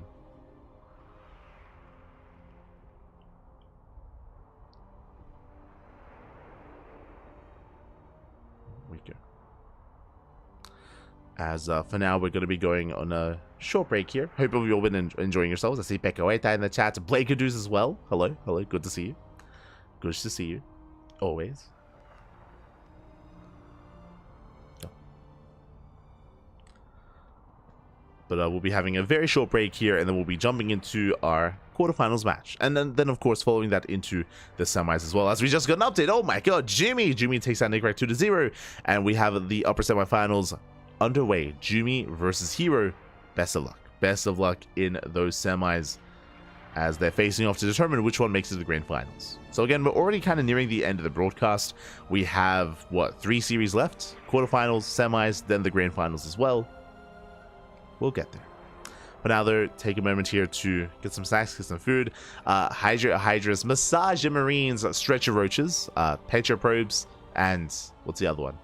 Tuck in your tempest, Pappy. Tuck in your tempest. As we're getting into our quarterfinals match. See you soon. See you soon.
and welcome back, everyone. Welcome back. Hope you enjoyed that short break as we are jumping back into our quarterfinals of the PiGosaur Monday number 17. And before I get ahead of myself, I should give a big shout out to a new patron. Baby gal, we got a new patron today. Thank you so much to our new and all patrons, really. So thank you so much for the support. We do appreciate it. Again, all the money that we make on Patreon, it all goes straight towards our tournaments. It goes straight towards events like Duckling Open, Master Swan Open, and Sparkling Tunic Cup. So thank you so much for the support as we are jumping into our first series, our best of 3, and spawning in the bottom left-hand corner. In the left-hand corner of Ley Lines, we have the blue Protoss player, the blue Protoss from land of Poland, representing Streamer Zone. It is Gerald. And spawning in the top right-hand corner, we have the South Korean Protoss player, the red Protoss. It is Rebellion. And if you're in the chat, it is Gamba time. Predictions are open. Place your bets on who you think will take the series. Best of luck in the chat as predictions are underway. And again, this can go either way. Coming into this, I do favor Gerald. I do favor Gerald here in this initial series, but it's a PvP. Anything can happen. And we have seen Rebellion cause upsets already. I mean, again, I was favoring Percival in that last series, but Rebellion, he popped off. He did pop off, and I want to believe he can pop off again. I want to believe. Yo, shout to Este Luna C. Papi. Annyeong haseyo. What's going on? Why do I not see Luna C on the bracket? Am I blind? Hold on. I see Rebellion. I see Farmy played today. Where was Luna C? Smooch. Good to see you though. As always. Good to see you. As always. Hope you're doing well. Hope to see you in our next tournaments. Hope to see you. As for now, we have our workers scouting across the map. It's going to be a 2-gate opener. 2-gate opener out of Rebellion. Likewise, 2-gate opener out of Gerald. Gerald going for a standard opener into Sentry Stalker. Meanwhile, we have a much more aggressive start here with a double Stalker opener of Rebellion. Interesting. Now, with the double Stalker opener, we could go for a 3rd and 4th Stalker behind this to commit across the map, to reinforce, and to be hyper aggressive. We'll keep an eye on Rebellion for the next set of units. Oh, Jesus, that's all the pylon blocks. Oh my god. There we go, the Stalkers, they actually are revealed. Yeah, both shots went off. Pylon's going to be targeted down. And it looks like Rebellion, he is not making extra units, he is waiting for the expansion. And Nexus on the way. Bases are being taken. Hallucination moving out. More sentries on the way from Geralt and Rebellion. Following this probe, we do have a proxy being set across the map. The pylon is thrown down. We can set up our proxy gateway or just a reinforcement point. We'll keep an eye on Rebellion. Does he open Twilight Council? Ooh, Robo. Robo open out of Rebellion into Immortal production. And he could be hiding his extra gateways. I'm curious. We'll keep an eye on him. Rebellion moving out. Poking in. Oh, that's a force shields that will lock him down. They force a recall. And he catches one Stalker. Massive pick off. Stalker goes down. Rebellion going for a delayed proxy Stargate. That I was not expecting. I was expecting a gateway, maybe a Twilight Council, a hidden Dark Shrine, just reinforcement point, but a Stargate was not on the list. Interesting. Okay. Very committed here. I mean, it's very tech heavy, considering we open up Robo into Immortal, then into Oracle Harass as well. We'll see if this is worth it. Now, because this is so much later, this will catch Geralt off guard. True, that's the added advantage, is it hits later. Because of that, you're not ready for it. Ideally, at least. As Geralt is not ready in the main, he did scout the Robo. He believes he is safe against any kind of oracles, as there shouldn't be any. It would be inefficient for there to be an oracle. And it is inefficient, but it's happening. It's happening nonetheless. And Geralt setting up his own proxy. This should be for a gateway, not for a Stargate. Should emphasize that as well. Oracle about to pop. Immortal Cannon's building up here for Rebellion. Blink is still halfway done for Geralt. But he does have an army in position, or he does have some units here, a double sentry and a stalker. Oracle dives in and is deflected immediately. Gerald will chase. Will chase this down. Force the stasis. I mean, I'm just most impressed here that there were units ready for this. I wouldn't have expected that. And I'm sure Rebellion wasn't either. And just like that, the initial Oracle opener doesn't do anything. It was a big commitment. Now, this Oracle still has a lot of utility. Can throw down a lot of stasis traps back at home with the NG overcharge as well. And there it is. Meanwhile, Gerald going for the proxy. Now, this should just be to reinforce. To go for a depth harass. Stargate gets found. Nice cleanup here out of the Gerald. Does clean this up. Moving out.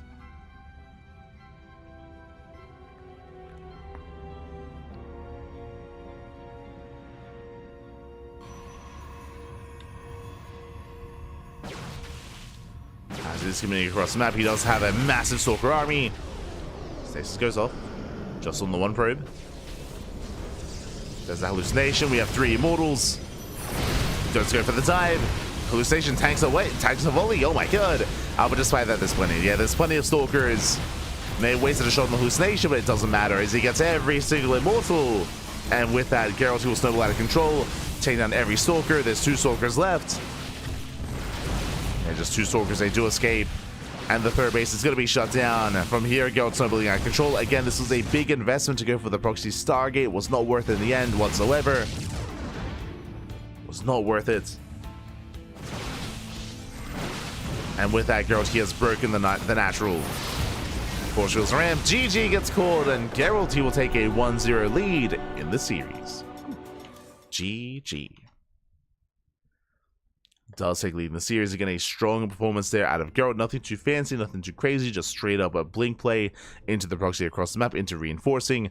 Alas, we did see that Rebellion was trying to be a little bit cheeky with his build, but he was caught with his pants down. Or I should say that the investment wasn't quite worth it. The Oracle didn't really get anything done. If we saw a big stasis trap connecting back at home, then maybe could have held, but alas, big maybe on that one. Wasn't worth it. GG. GG, well played. And with that, we're now getting into game number 2. Gerald does take a lead in the series, but we'll see if Rebellion can force the ace match. We'll see if he can bring it back.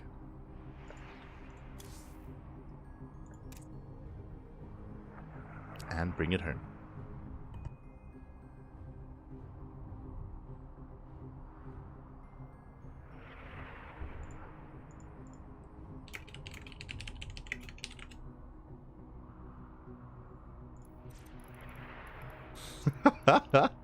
Let's go.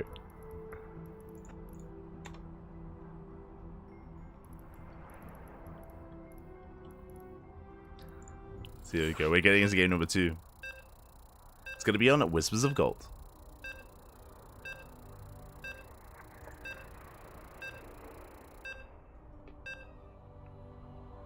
So just having some fun. And Gerald, who was trying to get into the player slots. Wasn't being allowed in.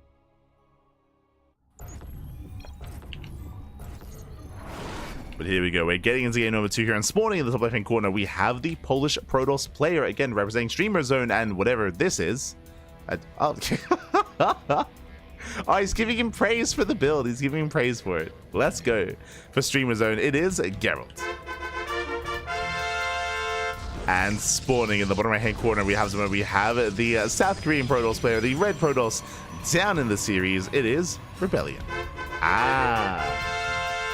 Okay. I like that he's explaining it because, again, I was surprised myself that he was in position to deflect anything in the main. Because remember, Gerald, he scouted the Robo, and you never go Stargate after the Robo. Like, it's just, as I mentioned, it's inefficient, right? It's inefficient, hits later.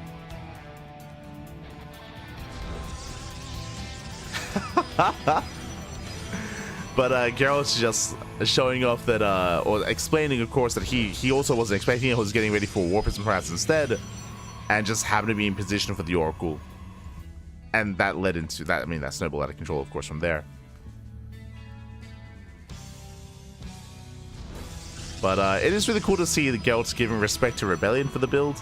And I don't think he's saying that he's going to do it this game, but in general, he's saying that, oh, like, I'm willing to try it out, like, against another player another time. And because there's potential there, for sure. Like, again, it's a shame that Geralt was ready for a War Prism at the time, but that isn't always going to be the case in these matchups.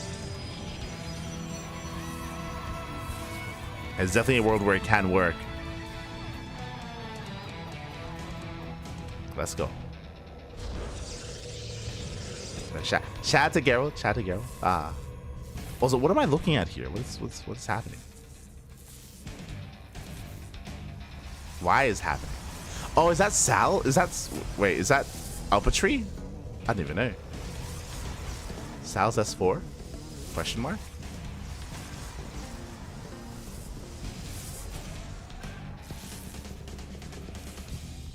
So now 2-gate opener out of Rebellion, 2-gate opener out of Geralt. Once again, a standard start out of a Polish player. Meanwhile, we do have Rebellion going Stalker into Adept. Going for a bit of a more different opener here, very middle of the road as well. Stalker can deal with the pylon, Adept can shade across the map. With one Adept, you can't really get much damage done, but you can threaten the shade into the main. Can threaten that shade. Isn't it the salsa tequila? Is it the salsa tequila fan? Oh, salsa. Oh, what am I looking? That's not. What am I looking at though? What? You thermal, explain. I see. So I guess it's Euthermal's clan, not Sal. Salsa. I need an explanation. But now Rebellion going for the Cybercore block. Does go for the block. We'll delay the expansion a little bit further. Rebellion opening up Robo once again. Meanwhile, Gerald's going for the Twilight Council. So far, very similar to the previous game. Very similar.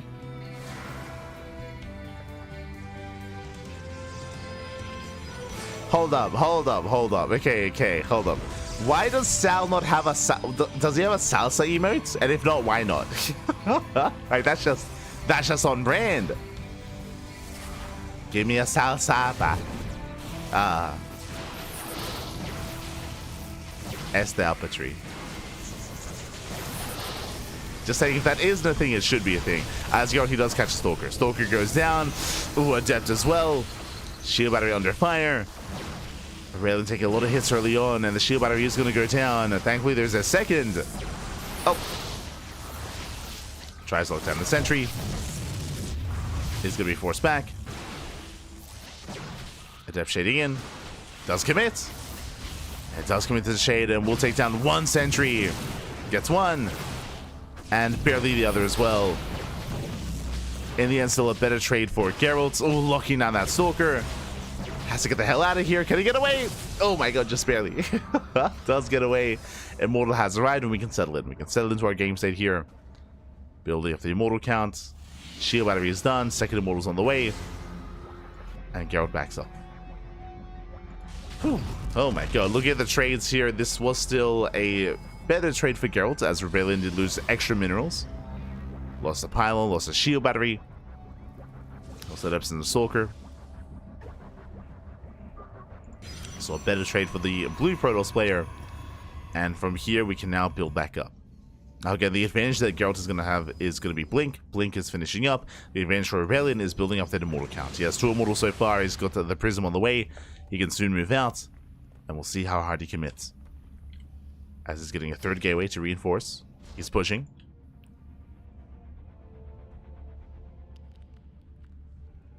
Doesn't have Salsa or Salfa. Oh no. Este Sal.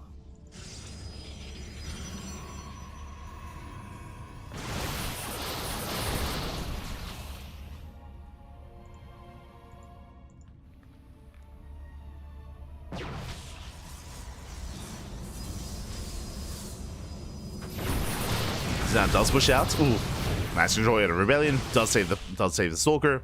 Rebellion is committing here into a 2-way soul in. He has 3 gateways behind this. Can warp in 3 units at a time. Has a lot of sentries.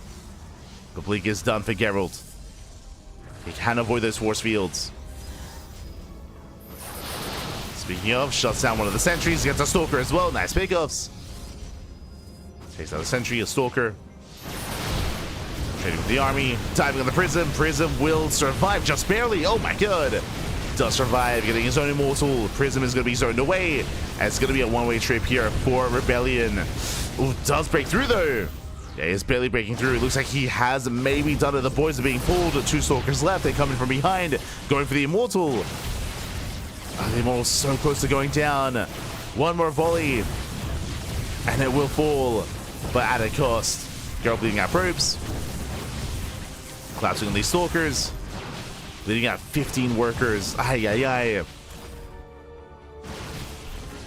And it looks like Gerald, he holds. Just barely does hold on.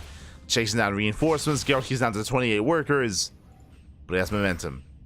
Gerald has blink. Gerald has stalkers. He has 6 stalkers to 2. And Rebellion's pinned against the wall. Rebellion getting another immortal. That was still a very close fight. Could have gone either way. And Gerald, he can poke in, but behind this, getting a third. He's expanding. He's expanding. He's taking. Charge on the way as well. Love to see a forge. Potentially too greedy. So now we'll retreat. We'll retreat, diving into the main. And Rebellion is out of position. Again, he just has such an immobile army. Boys being pulled away. Leading out 5 workers. And from here, he just rotates. He just rotates over and over again. Just pulling Rebellion apart. He just cannot keep up.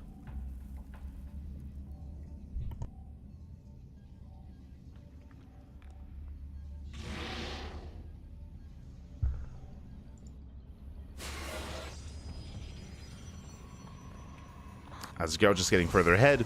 And Rebellion should be forced into a second all-in. This should just be a second all-in here, building up more immortals. And eventually pushing. Does get 3 probes. Takes down 3 workers across the map. Glaives on the way. This confirms 2 base all-in. It's going to be mass immortal with Glaive Adept. I mean, he will have a hefty army. The pilot, no, the Archer's pilot is going to be going down. Massive pickup, depowering the 2 gates and the robo. And from here, does recall back home. Does get the hell out of there. Building up his own army. Rebellion is getting an expansion, but again, he doesn't tend to commit. Likewise, Gerald being proactive. He moves out.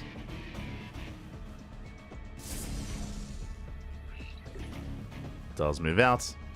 And Gerald, he's not making probes. He could be. He could just macro from here. But Gerald also committing. There we go. Does make a way for 3 probes. Does push. Rebellion, he's at his 3rd. He's at his 3rd base. Gerald coming in from behind. Bearing in mind, recall's on cooldown. He just recalled. He's diving into the main. Speaking of recall, Rebellion recalling into the main base as well. Which means the immortal's exposed. It's gonna go down for free. Oh. Ay, ay, ay. The immortal, the stalker, the adept. 3rd base should fall. At the same time, Rebellion going for an adept counterattack. Ooh, Prism goes down. And can he get the expansion? Not quite. Does race back. Remember, Gerald, he didn't really make too many probes.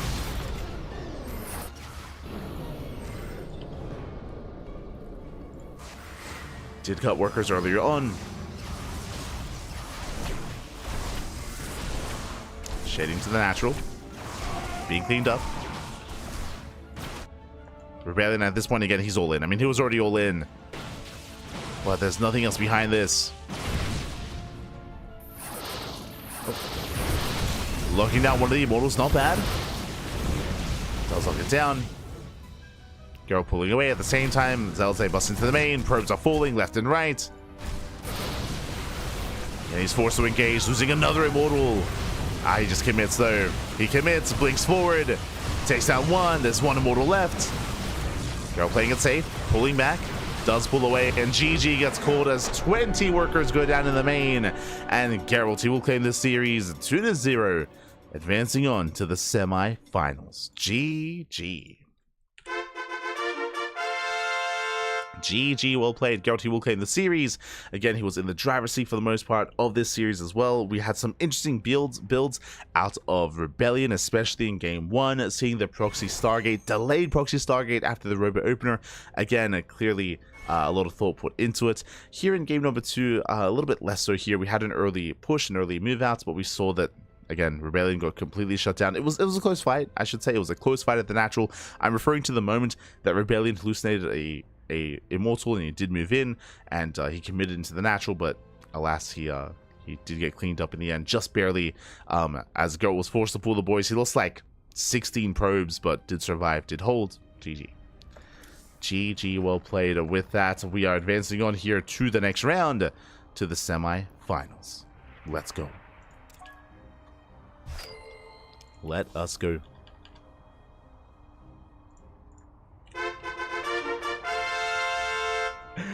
As we're catching up, and it looks like we have some updates. We have both semifinals ready. We did mention earlier that Jumi took down Nickrak 2-0. Jumi's up against herO in the upper semifinals. Solar takes down Shameless, and we have our top 4. Ooh, we have our top 3 as herO. He just took down Jumi 2-0.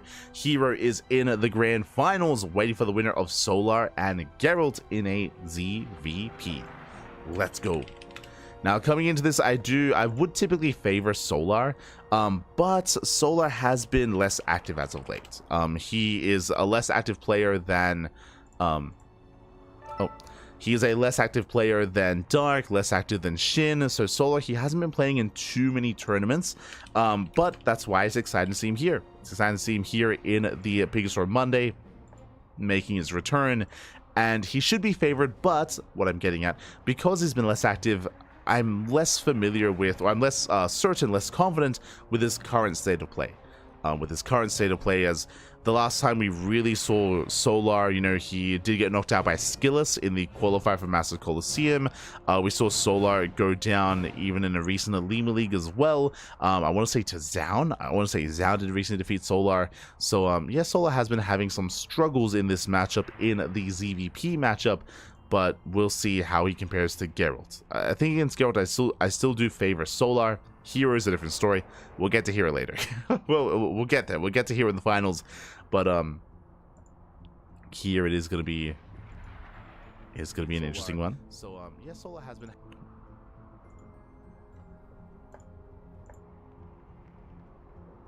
So we're getting ready here for our semis. Vetoes are underway.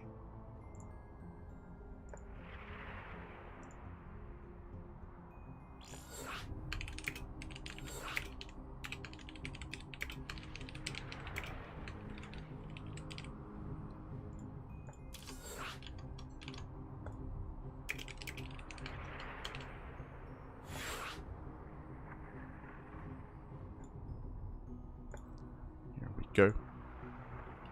And it looks like the videos are done. We are jumping into game number 1.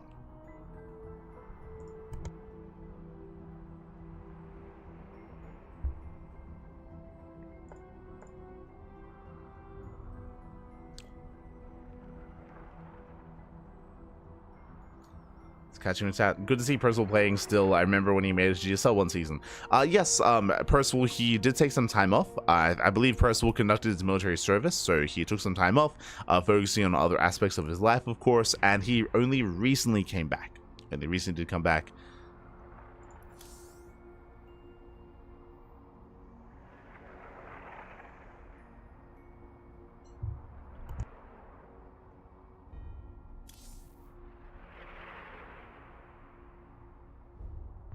So it's great to see him returning in skill, get better and better over time. And here we go. Looks like game 1 is going to be on El Dorado. An interesting map choice, interesting veto process, I should say. Here we go. We're jumping in.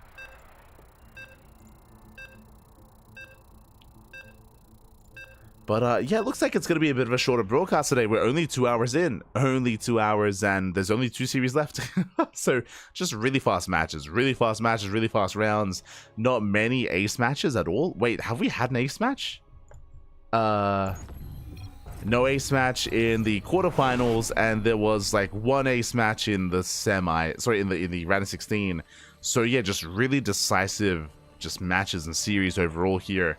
has made for a shorter tournament so far, which I'm not too opposed to. I would like to get some sleep today. I would. I'm not opposed to it whatsoever. We'll get into it later. Spawning in the bottom hand corner of El Dorado, we have the South Korean Zerg player, the Blue Zerg, representing Team Falcons. It is Solar. And spawning in the bottom right hand corner, we have the Polish Protoss player, the Red Protoss, representing Streamer Zone. It is Gerald. And if you're in the chat, you know what time it is. It is Gamba time. Predictions are open. Place your bets on who you think will claim the series. Best of luck in the chat. Ooh, my apologies, as it looks like I didn't quite close out the previous predictions, so I will get on top of that as quickly as possible. I got you.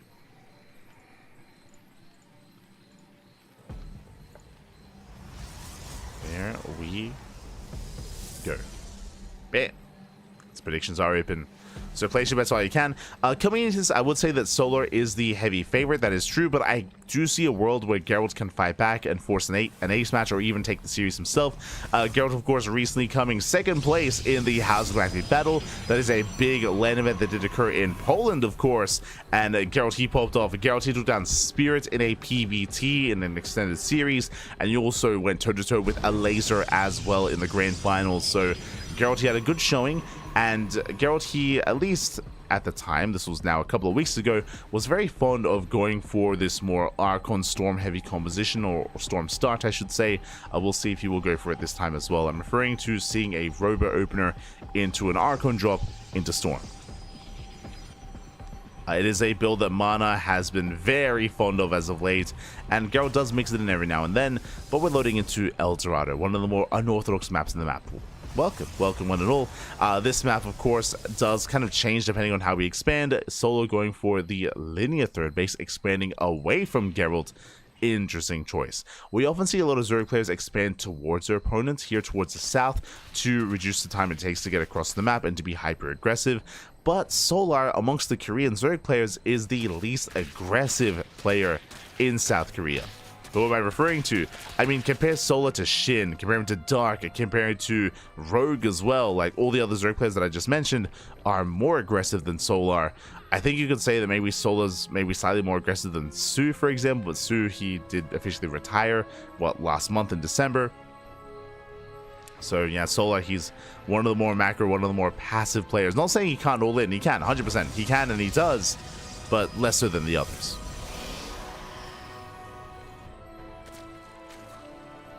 Here we go. As we are just going to be joining, saturating our bases, link speed on the way, pulls out of gas. Likewise, Stargate opener out of Gerald, going for the first Oracle. So move out across the map.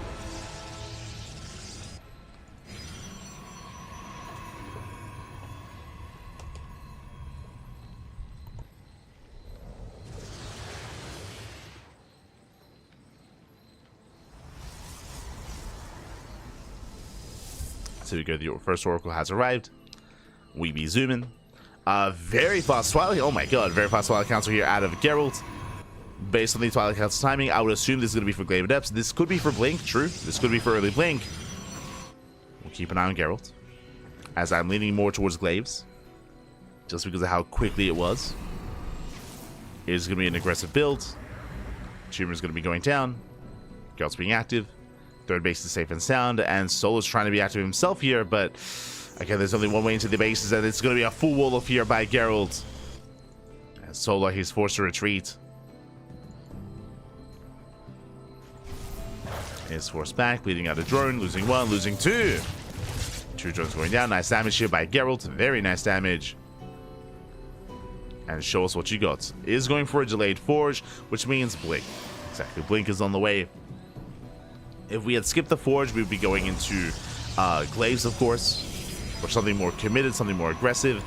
Based on the timing of these upgrades, though, this is going to be very fast for Gerald. And I wouldn't be surprised if he throws in a gateway explosion. There's 3 more gates on the way. Links, they flood in. There are some soldiers that defend, but not quite in position. Yeah, Gerald, he's caught off guard.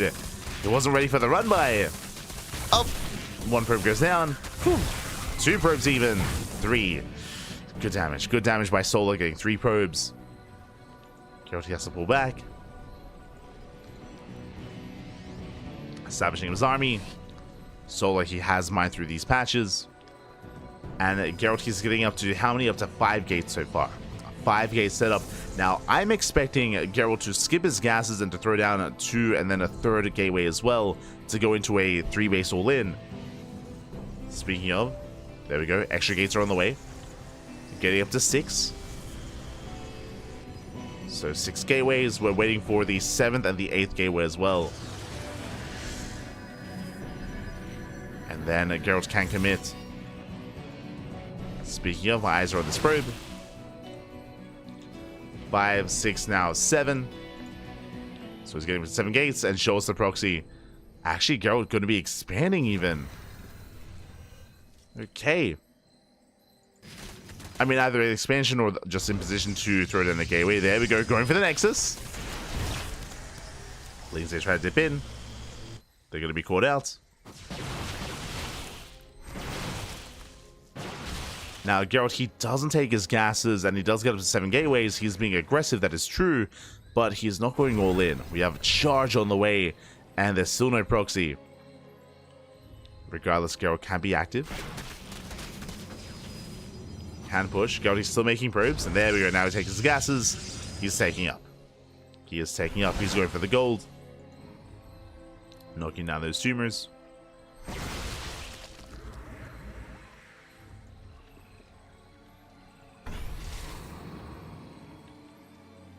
Just gets the 1 tumor.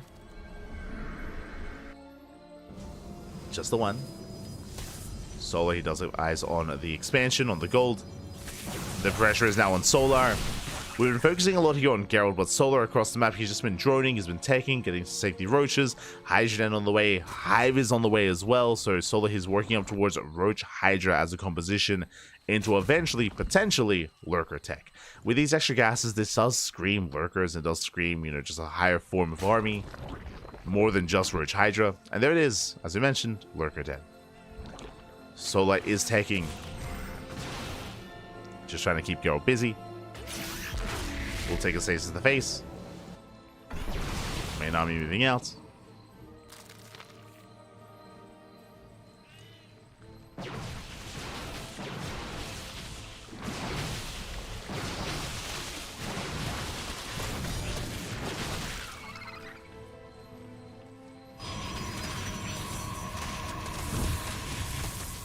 So spoke in. Was the endling run by? It doesn't really get much done, but does a nice mining time. Goal base up and running, and here we go. Gerald, he's now in full swing. Now is the time to push. Next is base. Getting ready to push in. Lurker then just finished. Gerald, he rotates. Keeping Soul's attention on the main army. Zelrame is amassing. Solar is distracted. Nice stasis. Stasis goes off. And Zelsa do head in. Yeah, they're rushing into the bases. Towards the main. Going for the queen. Because they do catch some of these lurkers. He gets 1, he gets 2, he gets 3. 3 lurkers going down. The base as well. Very nice damage so far here by Gerald. Solar, he's hurting. Leading out drones. Lurkers. Roaches. Coming for the surround. Yeah, Gerald has to get the hell out of here. Doesn't want to overextend. Oracle goes down. Speaking of overextension, Zelsa just keep rallying in there. They're going for the Hydroden. Drones are falling. Hydroden getting low. Gerald going for Sky Toss. Fleet Beacons on the way, getting 2 queens. It's very nice trades, very nice PiGosaur here applied. Gerald, like he's bleeding out Stalks in the process. Oh, he's getting caught out. So this is where we need the Oracle. But it was thrown away. And Solar holds.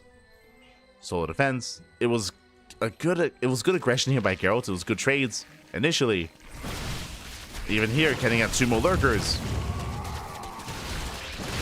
Catching 2 more lurkers. But he needs to buy more time.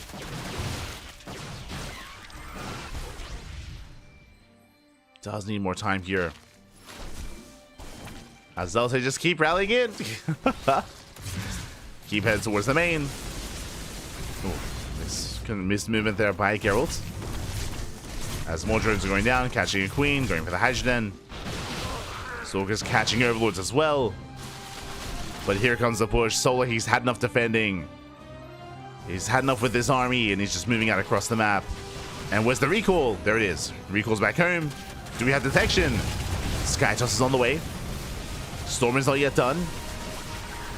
And despite the recall, Gerald, he has no real answer here. He cannot push in. He has to evacuate. And pros are falling, and Solar is snowballing out of control.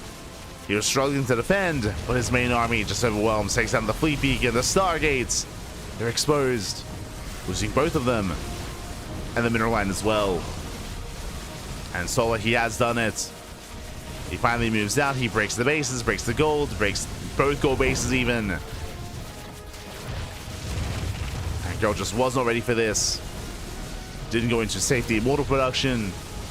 Storm was delayed. There's only 2 carriers. And Solar, he's done it. Takes down 2 bases. Now he's going for the kill. He's going for the natural. It's just overwhelming. And again, Gerald, he did well for himself, but you could argue maybe being a little bit too greedy. He was trading well for himself, but needed more time to rush into Skytoss. The carriers are still building up. Hydras, they just dive in, take down one of the carriers. There's 1 carrier left. Solar, he has done it. He has broken the natural. The final carrier does fall. He lunges for no reason. He just hitting buttons at this point. Decent surround set up here, but the Stalkers, they just cannot engage. Not on their own. GG, and Solar, he will take game number 1. Whew. GG. Solar will take lead in the series. Again, Gerald, he was doing a great job at harassing, going for the Zealot run-bys, picking off units with the Stalkers, but he did lose the Oracles, and ideally the Oracles, they're built to maintain this position in the center of the map, to maintain the Stalkers. He played a lot of Stalkers, and he also decided to skip Rover. He skipped Immortal Production, he skipped Colossus, he delayed his Storm in favor of a Fleet Beacon and Skytoss. Just a little bit too greedy there from Gerald, just cutting too many corners to rush into Skytoss, and with that, GG. GG, well played. Solar did snowball out of control, and now we're getting into game number 2. Let's go. Getting into game 2. It's going to be on Whispers of Gold.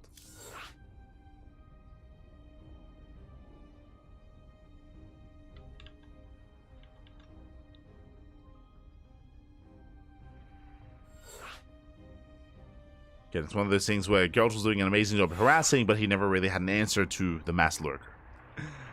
Could never really fight the main army head on, only harass. And now we are getting into game 2. And we'll see if we can force the ace match, or we'll see if we just go ahead and just go straight into the main straight into the finals. You can tell I'm tired. I slept for like 3 hours today, I think, like 2 or 3 hours. No, not a lot of sleep. Not a lot. But we're okay. We're okay. We'll be okay. Again, this is merely our first broadcast of the day. Later on tonight, we're going to be live with the OC Season 12 Championship. We'll be live later on in the evening. For now, though, we're focusing on our semifinals. We're jumping into game 2, and we'll see if Gerald can fight back. We'll see.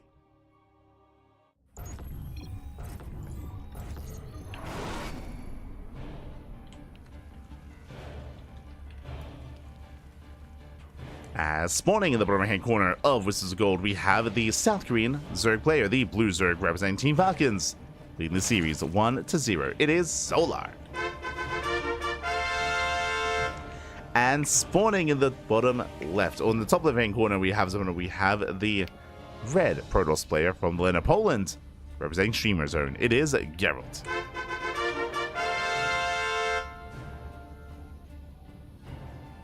Here we go. As again, shout out to Gerald, as he is the last remaining European player in the tournament, and it is very late in the land of Europe.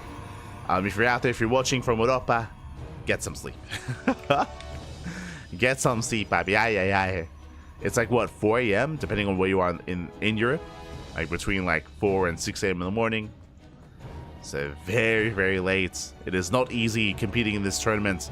Especially considering that, I mean, I guess Gerald should be a little bit thankful. This event has been running a lot faster than normal. Usually we would still be in the quarterfinals by now. We'd still be in the quarterfinals or maybe in the round 16. So today the matches have been a lot faster, which I'm sure Gerald is grateful for, but still a rough time nonetheless. Still a really rough time slot, which is why we appreciate it. We appreciate players like Gerald, Jumi, and Nikaract, at times like Wayne, Skillis, Max, Fax, and Clem, for ruining the sleep schedules or maintaining it, really. I mean, the degens are real. But for competing and playing and sacrificing to compete in this tournament, we do appreciate it. Thank you. Thank you. We do appreciate it.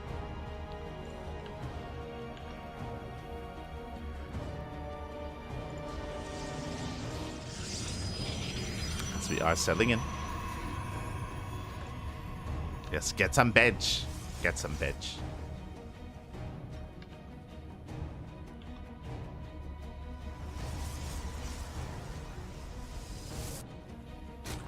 As for now, standard openers.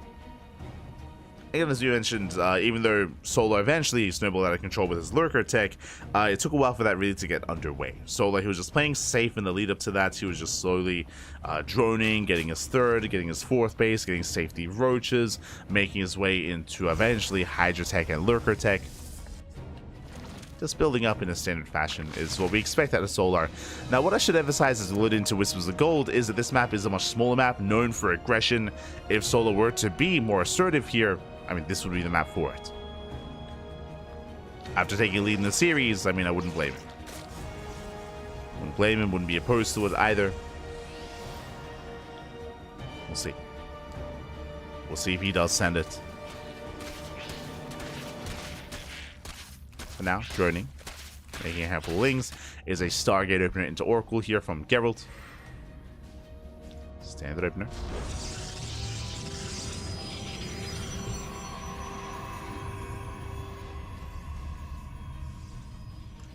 Standard opener so far. This time there's no gold base to take advantage of, despite the name of the map. It's lying to you. It is lying. There's no gold. There should be, I feel, but is not.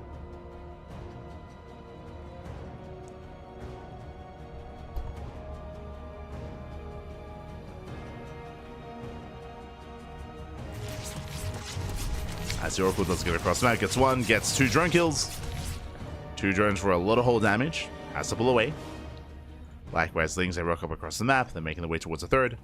They do dip in. And they nibble away at the expansion. No major damage, though.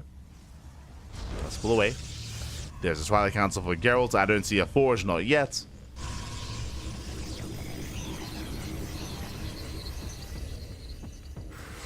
I mean, last game we did have a delayed Forge as well. Into Blink. But this time, still no Forge. I am leaning towards Glaives. But we'll see. We'll see if he goes for Blink once again.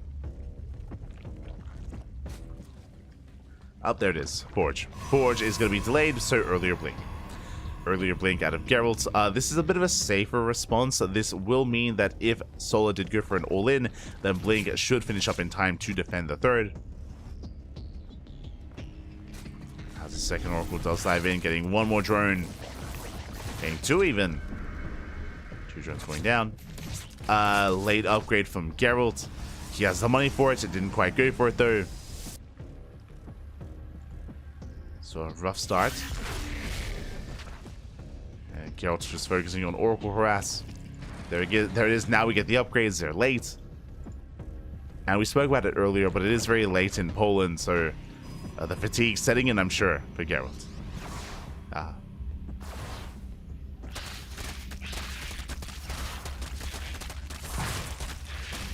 As he does collapse on the pylon.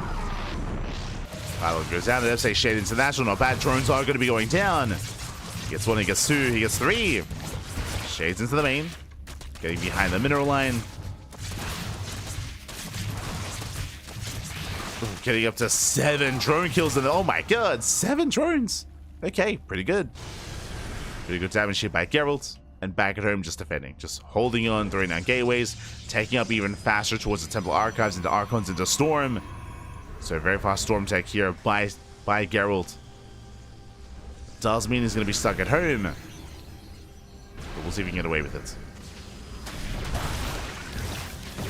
As things are being forced back.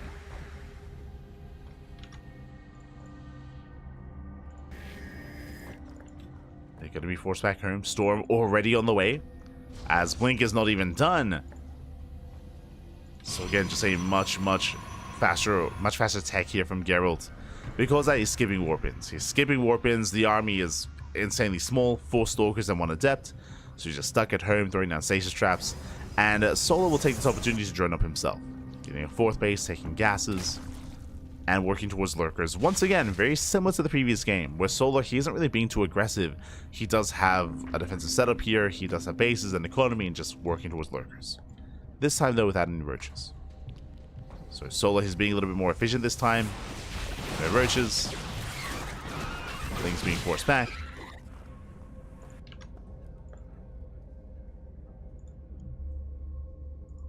Things are forced back home.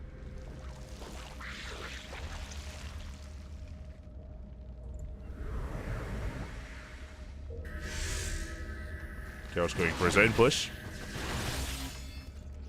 He is moving in. Lurkers are not ready yet. Uh-oh. Yeah, Solo's not ready.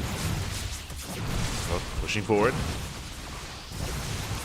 Storm is done, but no High Templar. Just morphing the Archons. Reinforcements getting called out. Queen's under fire. And again, Solo, he needs more time here to mass up his Ling Hydra. Does need more time. Takes down 1 Archon. 1 Archon goes down. Queens they bring together. Catching out more stalkers. And Solo holds.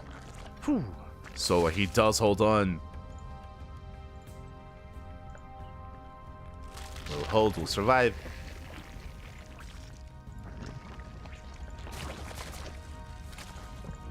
And will defend. And now here come the lurkers. This is a big power spike for Solar. Gerald, he had to break Solar before this happened. He still can. Lurker count is still very low. Down to what, 3?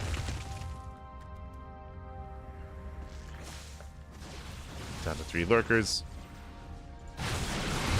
Army rotates. This time Storm is going to be ready.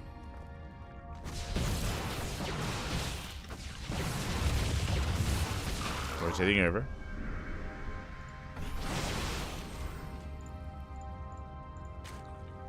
Lurkers are keeping up. And again, the win condition for Solo, just defend. Just defend, just survive with these lurkers. Just buy more time and build up a greater army.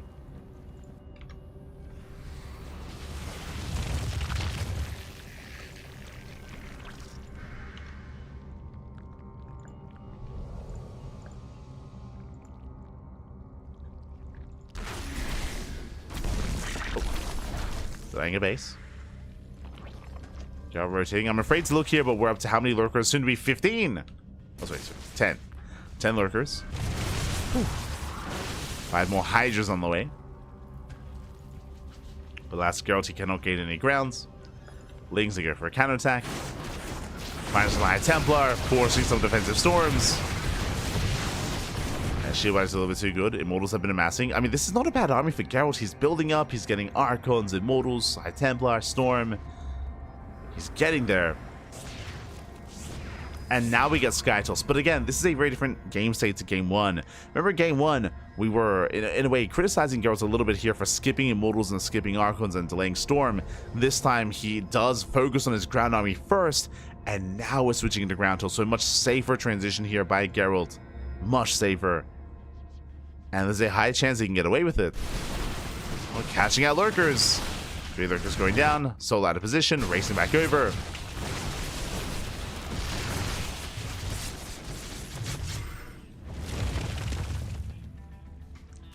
Solo forced to respond.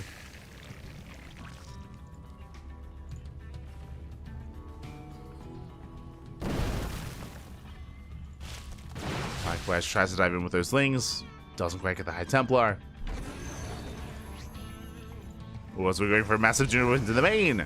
Going for a massive junior instead. The Immortals a recall in time. The army's somewhat ready. Gets Revelation. At the same time, 4th base going down. Sorry, 5th base even. Oof, the Immortals a break through the lurkers. And Solar, he's trying to pull Geralt apart. We'll see if he can. Links at the third, drop into the main, and the main push here takes down the fifth, and now going for the fourth. Fourth base under fire. Dragging the army within range. Bold positioning with the lurkers. As there's that run by, oh my god, the Zelce pop up, they catch some of the drones. There are plenty of reinforcements though. Solo he will defend, pulls away with the lurkers. Meanwhile, the expansion survived. Ooh, that should not have happened. Expansion did live. So that one lurker in the main is going to be cleaned up. And Solo is diving on the main army. Ooh. Catches an Immortal, he gets one, he gets two. So Immortal kills, catching out what little Immortals are left. Just going for the expansion. But Gerald, he will hold. Yeah, he has plenty to hold on here. He shuts down the main army, forces back Solar. And Solar, does he have any lurkers left? Zero lurkers remaining. Gerald is committed. And Solar's in trouble. Solar, he's in a lot of trouble here. I don't know if he can survive this. Not anymore. He just lost too many drones. Lost his economy. Lost his army. The Sky Toss is here. And GG gets called. Gerald, he fights back. He ties up the series 1-1. We're going to the ace match. Whew. GG. Oh my god. GG, well played. Again, Gerald, he was able to keep up with the tri-pronged attack of Solar, and more importantly, as we mentioned, just playing very safe. Very safe here. Unlike game one, Gerald, he didn't cut any corners. He was like, okay, I'm gonna just get Storm. I'm gonna work on my Immortal count, build up my Archons, get another base, then work towards the Sky Tools and work towards the Tempest. He didn't rush into it like he tried to in the first game, and this time did work out far better here for Gerald. He actually got into his build, got into his composition, and he did snowball out of control. On the one hand, yes, Solar, he was trading and he was picking up some key units, but if you remember, he lost every single lurker. Just expensive losses there for Solar. And with that, we're going to the ace match. Let's go. Let us go. Again, Gerald, he is one of the few here that can bring Solar down. I also mentioned earlier that Solar, he has been less active as of late, and in the most recent times, we have seen him struggle in this matchup. I do think that this is Solar's, would I say weakest matchup? Potentially. Like, I do rate Solar's ZVZ very highly, as you can imagine, especially after his, previous performances against players like herO. But here against Protoss, a lot of Zerg players have been having a harder time. And does his run end here and now? Do we get a PvP finals instead? It's possible. It is possible here. Let's go. So we're getting into the ace match and spawning in the bottom left-hand corner of Ley Lines. We have the South Korean Zerg player, the Blue Zerg, representing Team Falcons. It is Solar. And spawning in the top right-hand corner, we have his opponents. We have the Red Protoss player, the Red Protoss, representing Streamer Zone from Lena, Poland. It is Gerald. Here we go. Again, just slow and steady here from Gerald, just having a much more tempered approach in the last game, not cutting corners, just slowing things down. I mean, he was aggressive at times just to trade with his opponent, but nothing too committed out of Gerald until he was able to get into his final form towards the end. And did well for himself. Did quite well.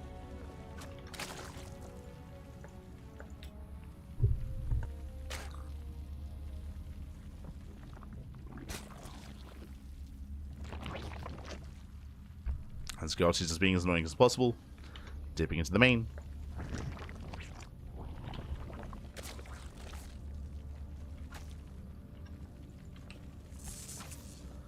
See inside, who decides to get rid of battery overcharge? If you're curious, I think most people agree with the sentiment of the NG overcharge. Like, most people agree, including most, if not all, Protoss pro players, that it is a positive change. Unless you're saying that it's too strong and that you want to have a different approach. But yeah, so far, I mean, in general, like, it's better skill expression as well, instead of just kind of like a one button defense.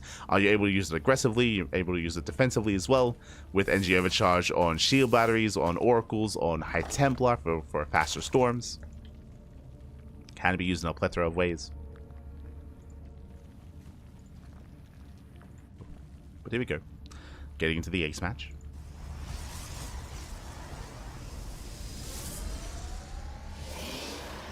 Yeah, I think the only people that like complain about it, about thinking it's too weak, are people that like, I don't know, like don't play StarCraft or don't watch StarCraft either, or both. True.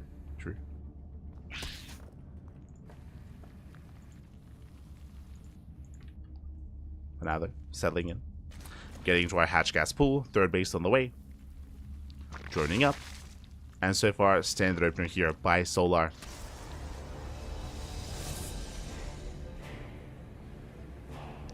Gerald back at home once again. Stargate opener. I don't really expect Gerald to really deviate too much. We expect like a Stargate opener into Oracle, into a third base. No reason to really be too spicy when it comes to his build. Clearly showing us in a more standard game against Solar, Gerald can bring it to it. Can bring him down.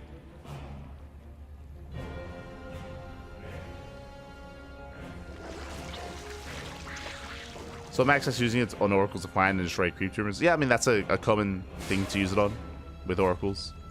In general, Oracle openers have been buffed because of the energy overcharge. Not just when it comes to denying creep, but when it comes to stasis traps defensively as well. They are very, very... I mean, their utility, I should say, in this matchup has increased, and because of that, we have to be very careful. We don't want to lose them. Don't want to lose them too early. Meanwhile, that is a Twilight Council before the third base once again. But as we've seen time and time again in this series, I believe this should be for Blink. Even if we see a delayed Forge here, even though there's no current Forge, we've seen that this is just a safer start here by Gerald. Assuming that he goes for Blink once again.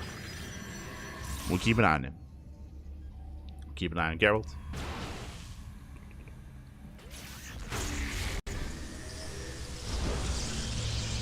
Now willing up. Stasis is super good in lower leagues. They can really shut down entire armies a few times. I mean, they do that in the pro level, at the pro level as well. And let's go, Glaive Adepts. Let's go. We are deviating. I assumed it was going to be Blink once again, but no, it is not the case. Gerald is going to be hyper aggressive here with Glaives instead. Let's go. Gateways are being thrown down. Now, as a reminder, oh, never mind. Okay, we're going back. Hey, our initial analysis was correct. Never mind. It is going to be Blink. We got excited for a moment. We got excited. So Blink is on the way. And again, the reason why we assumed this would be the case initially is because he has been going Blink every game in this series, even before the expansion. Has been the case in Game 1 and in Game 2. But the biggest difference here, though, I don't see a Forge. We have been going for delayed Forges in general, but there's still no Forge here. So this looks like a 3-base all-in. We have a gateway explosion in the main. We have 4 gates in the main. We have 2 gates in the natural, 6 gateways so far. We're expecting another set of gateways. We're expecting another set. And typically one proxy. Yep, there it is. One's proxied. So it is going to be a 3-base all-in. Basically, no gases. No gases here for Gerald at the third base. Purely Blink Stalker. Just pure Blink Stalker. And here comes that gate across the map. Remember, there is no Robo, so there's no War Prism, so this proxy is necessary to actually maintain the all-in, and the Oracles are likewise also necessary to support the army. Now, I'm a little bit concerned because there's only one Oracle. Typically, with a 3-base all-in like this, we do have a second and a third Oracle as well. The biggest danger to these Stalkers are Lings. And what's the biggest danger to Lings? The Pulsar Beam and Stasis Traps. Against Stasis Traps, they are so powerful at supporting this kind of army. So I'm a little bit concerned by the lack of Oracles. The one Oracle, I don't see it being enough, but we'll see. We'll see if Gerald can still pull this off as he's pushing. I guess the plus side is extra Stalkers. Lings are to engage. Going to be forced back here. Solar being too greedy. That's an Infestation Pit. Oh, Infestation Pit's on the way. Likewise, Solar, he was droning. He's getting caught out. Queens are exposed. First queen goes down. Lings, they dive in. But we have the Blinks. And Gerald, he's breaking through. He's cleaning up the army. The Lings are going down. The Roaches as well. And against Solar, he was getting ready for a Hive Tech. And he's not going to be able to embrace it. Not here. Not now. He's getting caught with his pants down. More Roaches falling. And the all-in is snowballing out of control. Solar has to buy more time. 10 Roaches on the way. 10 more Roaches in production. Oracle does fight too close to the sun, gets shut down. Massive loss there for Gerald. And Solar, can he hold on? It's still brutal losses. There was wasted DPS on the expansion. And Solar, he's barely holding on to his third, not the fourth. The fourth base is going to go down. Catching out Overlords. Catching out Roaches. Expansion crumbles. And Gerald, he's not done. He's going to keep on pushing. Picking up more Roaches. Behind this, now we see gases. Gases are now being taken. And what is this for? For Charge. We have Charge on the way. Soon to be a Temple Archives, into Archons, into Storm. But again, this caught Solar completely off guard.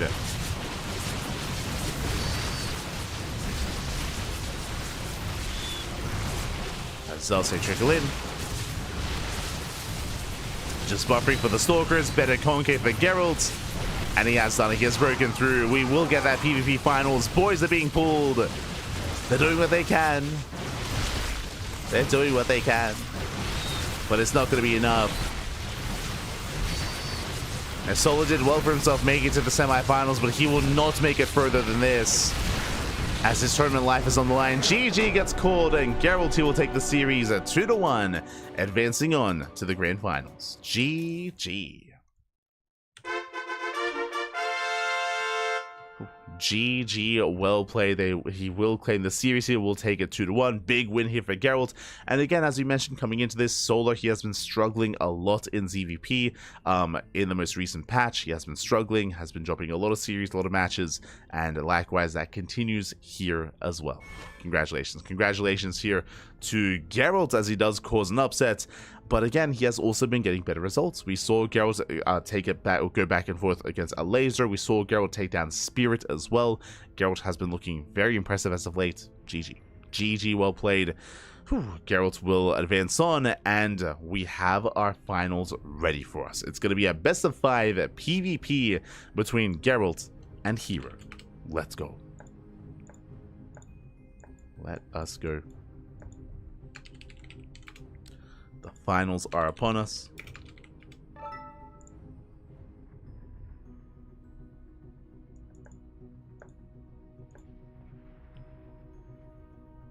And we are just setting up.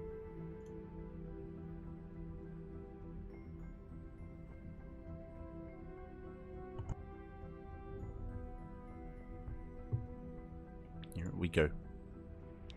As vetoes are underway. And coming into this, herO is going to be the heavy favorite. I mean, there's a reason why herO, he is the #1 seed of the tournament. Whether it would have been Solar or Gerald, it is going to be a tough ask to bring herO down.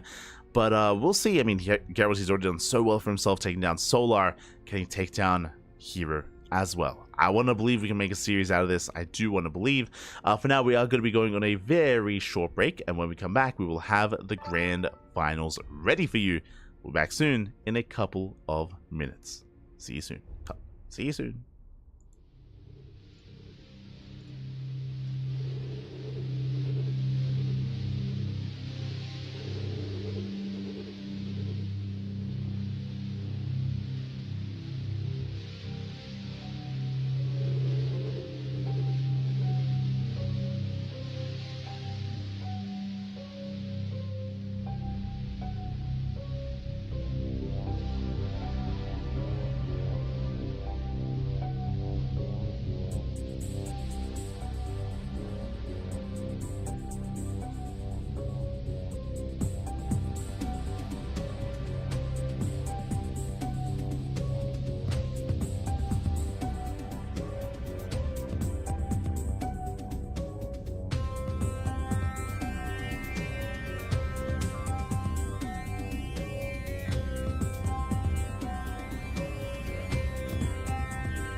and welcome back, everyone. Welcome back. Hope you enjoyed that lovely brutal OOC as we have returned with the grand finals of the PiGosaur Monday number 17. Again, your weekly dose of PiGosaur Monday action. Here we go. It is going to be a PvP and spawning in the bottom right-hand corner of Frostline. We have the underdog himself. He just took down Solar, and now can he take down his current opponent? Doesn't get easier from here. The pressure is on. For the land of Poland, representing Streamer Zone, it is Gerald. And spawning in the top right-hand corner, we have his opponents. We have the red Protoss player. We have the red Protoss from South Korea, representing Weibo Gaming. It is herO. The number 1 seed of the tournament. Can he be brought down? We're here to find out. If you're in the chat, you know what time it is. Say it together. Gamba time, papi. It is Gamba time. Predictions are open. Place your bets on who you think will take the series. Best of luck. Best of luck in the chat. Coming into this, herO is the favorite player. But alas, Gerald has fought hard to make it this far. Can he cause another upset? I want to believe he can. Probe gets sent out across the map. Does avoid the main scouting probe. And will be hiding a pylon across the map as well. Let's go. Pylon is going to be hidden. herO does dip into the mineral line. Is looking for the pylon himself. And he won't find it, as it's going to be proxied elsewhere. And of course, herO will confirm. Will confirm the pylon is missing, as Gerald will soon throw it down. Oh. What? What? Why is there a mushroom here? I was like, what is that? I was like, oh, it's just like some mushrooms. Okay, it's just interesting. Yeah, I just realized they're kind of scattered throughout. Okay, sure. I guess. Alien planet, whatever. For now, there's a Lincoln to get open out of Gerald. And again, Gerald, his pylon is missing. Here he knows there's nowhere to be found. And we are going for a proxy Stargate next to the mushroom. Let's go. Proxy Stargate into Oracle. This is not an all-in. As a reminder, this is not an all-in. This is only to get economic damage. Oracle into the mineral line, into some probe damage. Meanwhile, herO playing it very safe, opening up Robo. This is designed to shut down an all-in. So a very safe play out of herO. Now, what I should emphasize is that because herO is opening up very defensively, once he realizes that there's nothing coming his way, that there's no all-in coming his way, he can turn this defense into an offense and build up his own immortal count and commit across the map. So that is going to be a potential response by herO. Once he recognizes what's going on, Oracle's on the way. Fungus is everywhere. I guess so. I would have thought that this wouldn't be the climate for it, but I mean, I guess yeah, it's every like once you take a closer look, it's all over the place. Fair enough. Fair enough. Ah.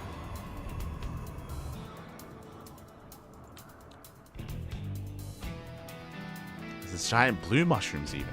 Okay, sure. Meanwhile, here comes the Oracle diving into the main. Back at home, there's a shield battery ready, Stalkers in position, and herO, he will shut this down. And the first immortal does pop out. And this is what I was worried about. First, the Oracle does no damage, checks there is no expansion, and here comes the Warp Prism. Here comes the counter attack. Gerald is making a Phoenix, making use of that Stargate. Back at home, throwing down his own third gateway. Gerald, he does not expand, not yet, but he's about to. He has the money for it. There it is, Nexus on the way. And herO is going to be committing. Oh boy. Cold, dark, and damp. Is this place damp though? I don't know. Like, that's what I mean.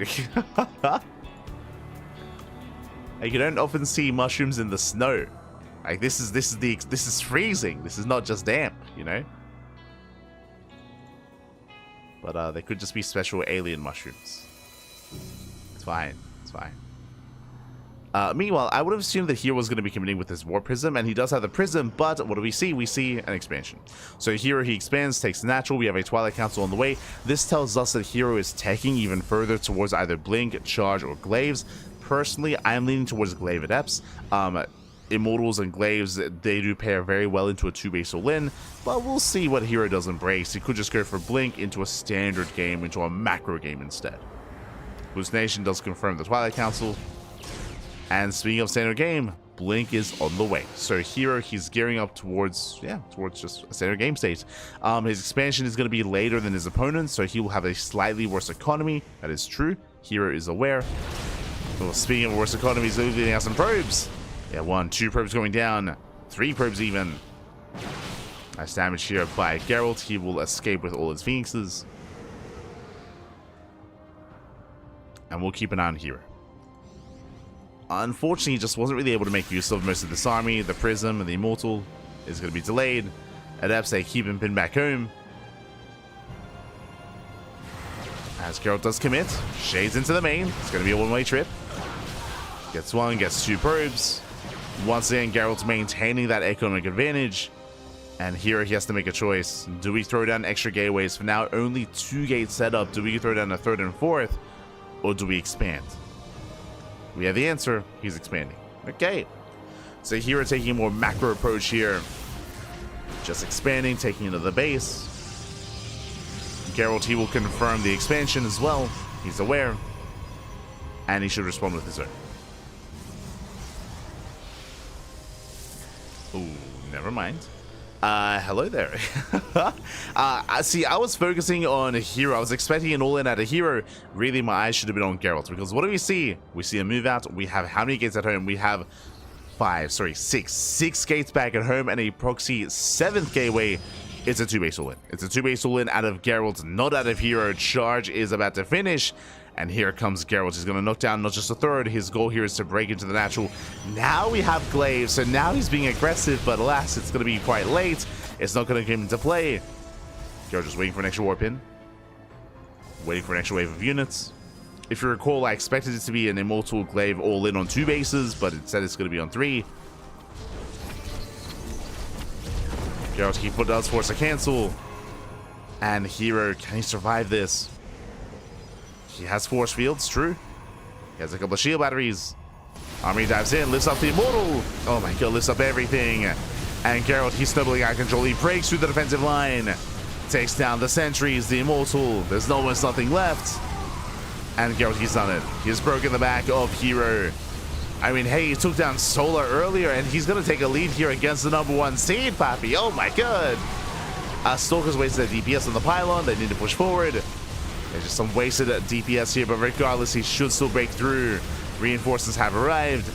Gets into the middle line. Probe's going to be going down, and Gerald, he has broken his opponents. There's almost nothing left here to defend. There's a handful of Stalkers, but herO, he's huffing some copium, Pappy. The copium is real. Zells, they charge into the main. Natural is forfeits. Gerald, he responds. Glaive's about to finish, but it's too late. It's too late for Glaives. Too little too late at this point. As herO will be able to focus on the expansion. Does go for the Nexus. And herO, he doesn't, sorry, Gerald, he doesn't have to push in. Doesn't have to push up the ramp. Doesn't have to commit. Just backing off, waiting for more warp-ins. Stalker's now on the way. Blink is almost done. Now Gerald takes the 3rd base. Now he does expand. And he just dives in once again.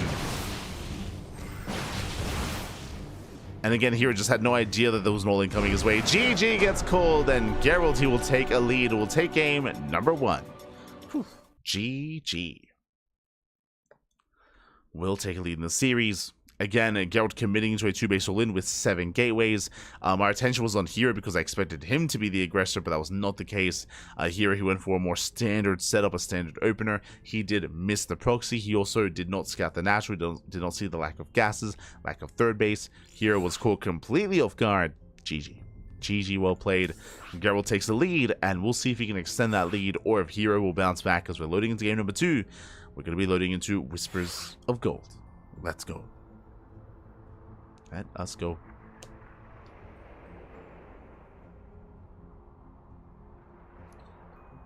Alright, getting into Whispers.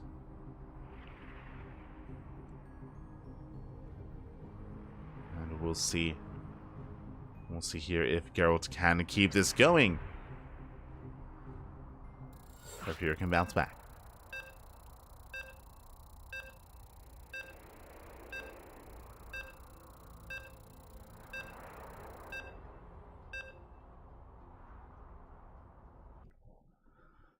we go. And again, a lot of this did just come down to the builds. A lot of it did just come down to the builds of choice from our players. Of course, lack of scouting as well, true. But here we go, we're jumping into game number 2. And spawning in the bottom right-hand corner of Wizards of Gold, we have the Polish Protoss player leading the series 1-0. Not bad. Can he maintain that lead? Can he extend it? It is Gerald. And spawning in the top left-hand corner, we have the red Protoss player representing Weibo Gaming, WBG, down in the series. But it's a best of 5. We have more games ahead of us. It is herO. I don't believe he can and will bounce back.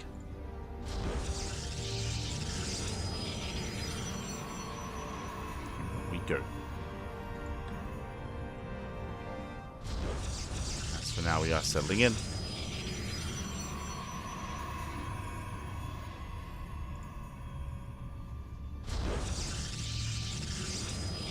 Going to be settling in. Standard openers, 2-gate opener out of Gerald. We should be seeing a 2-gate opener out of herO as well. We'll see if either player does commit into a proxy. Last game, of course, Gerald did commit into a proxy Stargate. Here on Whispers, we'll see if either one does commit again, as the probe is being sent out.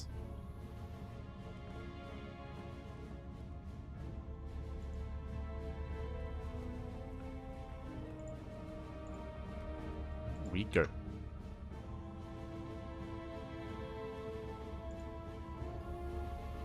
As it looks like once again we will be hiding that pylon. Pylon is hidden towards the top right, and this wouldn't be a bad location for a proxy Stargate once again.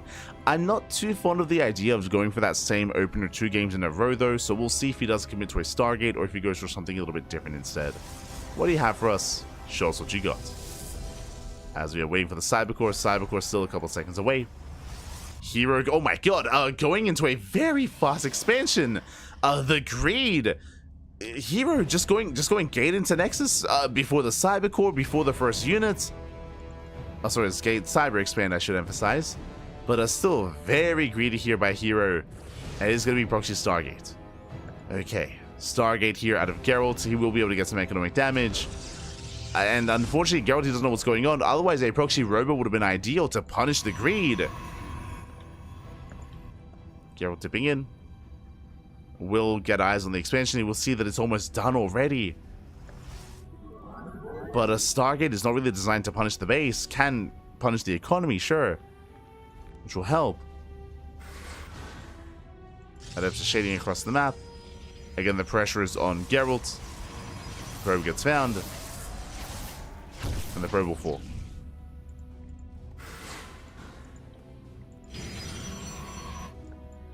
As Adepts, they are threatening a shade. A shade towards the main. There is no wall. Mining is denied.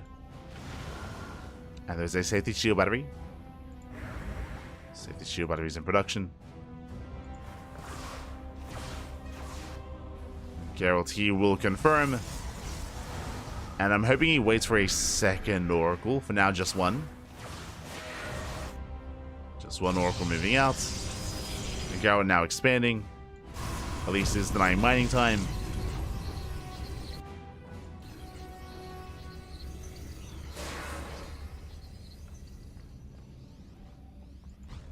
Shading him once again. Does commit. He gets one. Gets one. Gets up to two.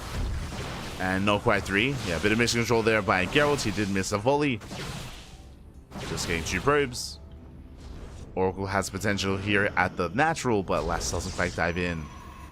And so far, herO, he does defend, he does hold, does get away with the more economic start.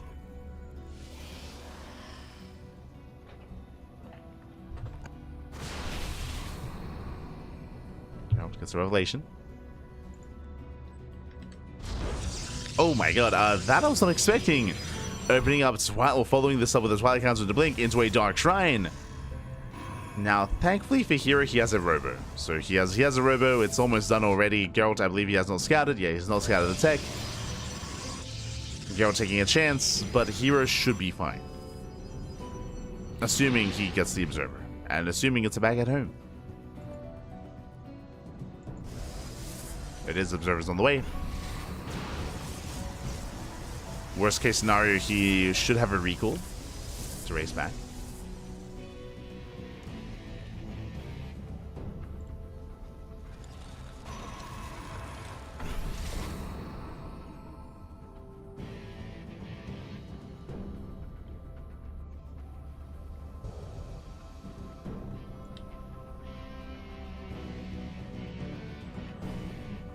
Gerald is going to be expanding, getting his third.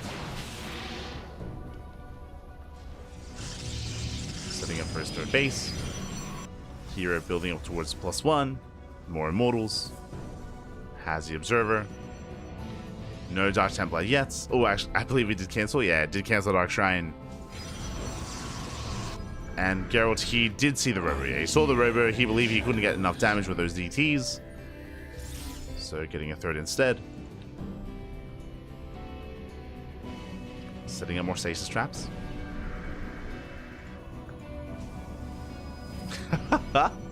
herO does force a response.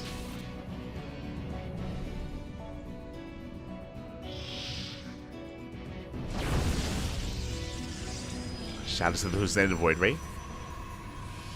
Gerald poking in, triggering the shields.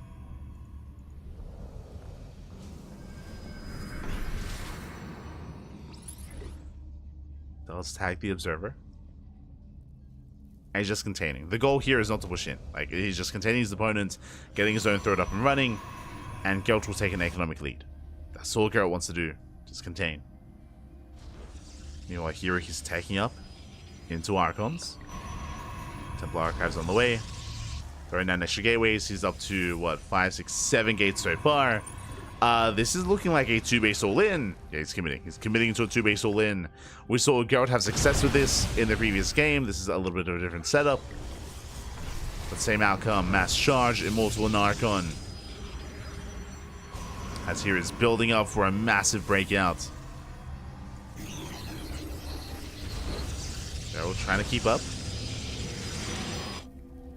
Getting his own charge army going.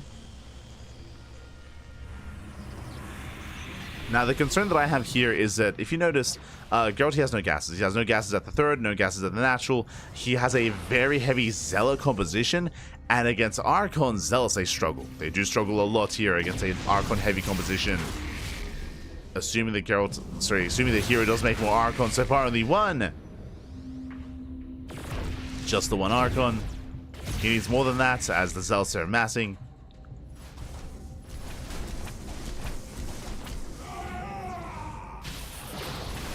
Building up. Stalkers, they poke in. Zealots from behind. And here comes a surround. Does it collapse on the army?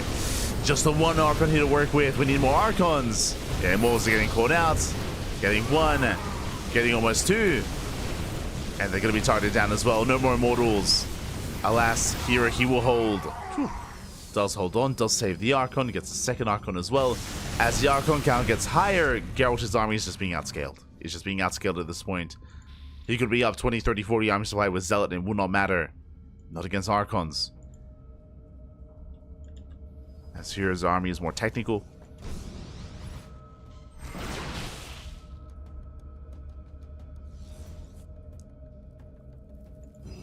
Geralt trying to build up.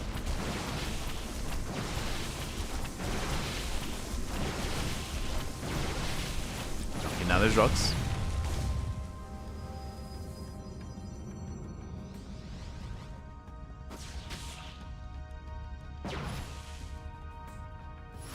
Then move out. Yeah, Geralt, he's on the run. He has to get the hell out of here. Here he also has the better upgrades. But even without them, he'd still just be out trading Geralt. Geralt getting desperate, trying to morph in his own Archons. DTs warp in, Archons on the way. And here it looks like he has done it. He breaks through the defensive line. Boys are being pulled into the charge. Let's and here he still has those three Immortals as well. He breaks through, takes down the Stalkers, the Archons, the Zealots, everything. And herO is fighting back. He is looking to tie things up and making a series out of this. GG gets called. herO takes game number 2. GG. Does take game 2.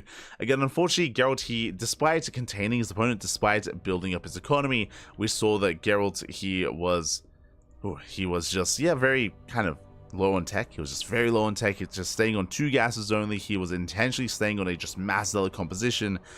If Hero didn't have Archons, then sure, it could work, but again, the Archons, they just had their way with that army.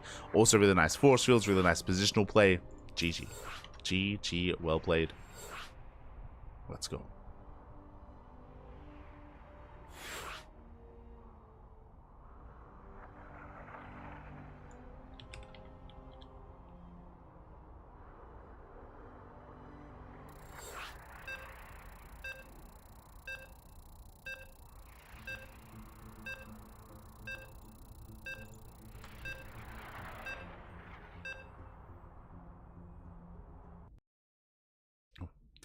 And with that, we're getting into game 3. Let's go. We have a back and forth. We have a back and forth.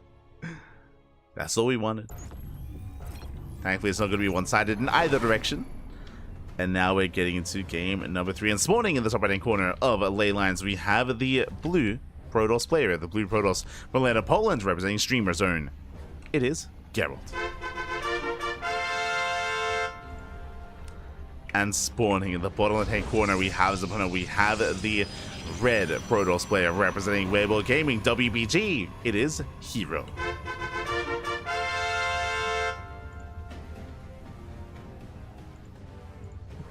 Here we go. As so far, we've had Gerald win with a 2-base all-in. Then we had herO win with a 2-base all-in. So who goes for the 2-base all-in this time? Where are we jumping? Where are we headed? Does anyone make the mistake of expanding? Who takes the 3rd? No shot. We're here to find out. As Gerald is moving out with his digital probe scouts. Again, so far 2 games in a row, we've seen Gerald go for a proxy Stargate. Last game was less successful. It just was a lackluster proxy Stargate out of Gerald. But now he's coming in for the scouts, and I mean, after last game, he knows that here he has the potential for just cutting corners and being hyper greedy. Not this time though. 2-gate opener. 2-gate opener out of herO, 2-gate opener out of Gerald. Remember, last game, the reason why herO afforded such a faster Nexus was because he skipped a gateway. He skipped a gateway, was able to get that Nexus up and running. herO, it looks like he's hiding his probe, and it looks like he will go for a fake proxy pylon. Not a real one, it is fake. Now, Gerald, he scouts, and Gerald, he should be aware. He should be counting pylons, and Gerald, he will be aware that the pylon is missing. We should be sending out some probes momentarily here to scout, to check for the proxy. As you can see, Gerald just checking further back in the main to make sure that it isn't hidden in the main base. Oh my, going for his own! Let's go! Cheeky move here out of Gerald. Oh my god, going for the pylon in the main base. herO, it's barely out of vision. And because of the movement of Gerald, he made it look like he was just scouting. So bold move here out of Gerald. With this pylon, we can warp into depths. Adepts straight into the main base of herO. And Adepts, they can one-shot probes, of course. 2 Adepts. 2 Adepts, they can one-shot probes. They can snowball out of control. herO is going to be in trouble here if he doesn't scout this. Oh boy. As herO is going to be the first to expand. You can see Gerald, he's scouting, as we mentioned. He's looking for the pylon, looking for the proxy. Doesn't want to get a caught off guard. Probe does go down. Warp gate's almost halfway done. And Gerald, he sends out a 2nd probe. So 1 probe towards the top side, 2nd probe towards the south. Stalker's moving out as well. Again, he's looking for the proxy. Still hasn't found it because it doesn't really exist. It's forcing some inefficient mining. Oh no! Here he scouts, he confirms, he gets eyes on the pylon. He knows what's going on. Warp gate's still not done for Gerald. He needed a couple more seconds, and herO will clean this up. There was so much potential. So much potential.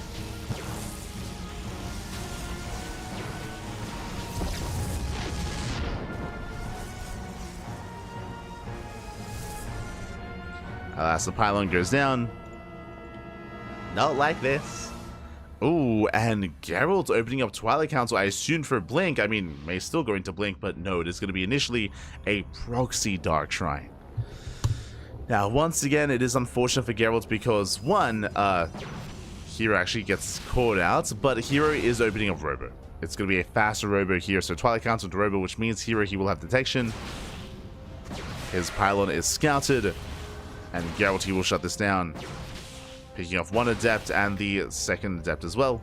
Oh, checking the vision here. He did he scattered. He knows. Wow, he barely... I mean, he was only trying to escape these Stalkers, by the way. He wasn't scouting intention. But there we go. He does come across the proxy. Is aware.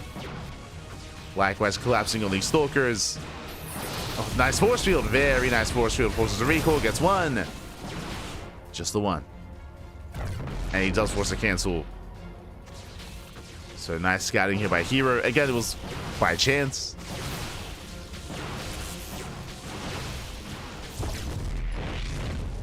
Does shut down the Dark Shrine. And now Gerald expands.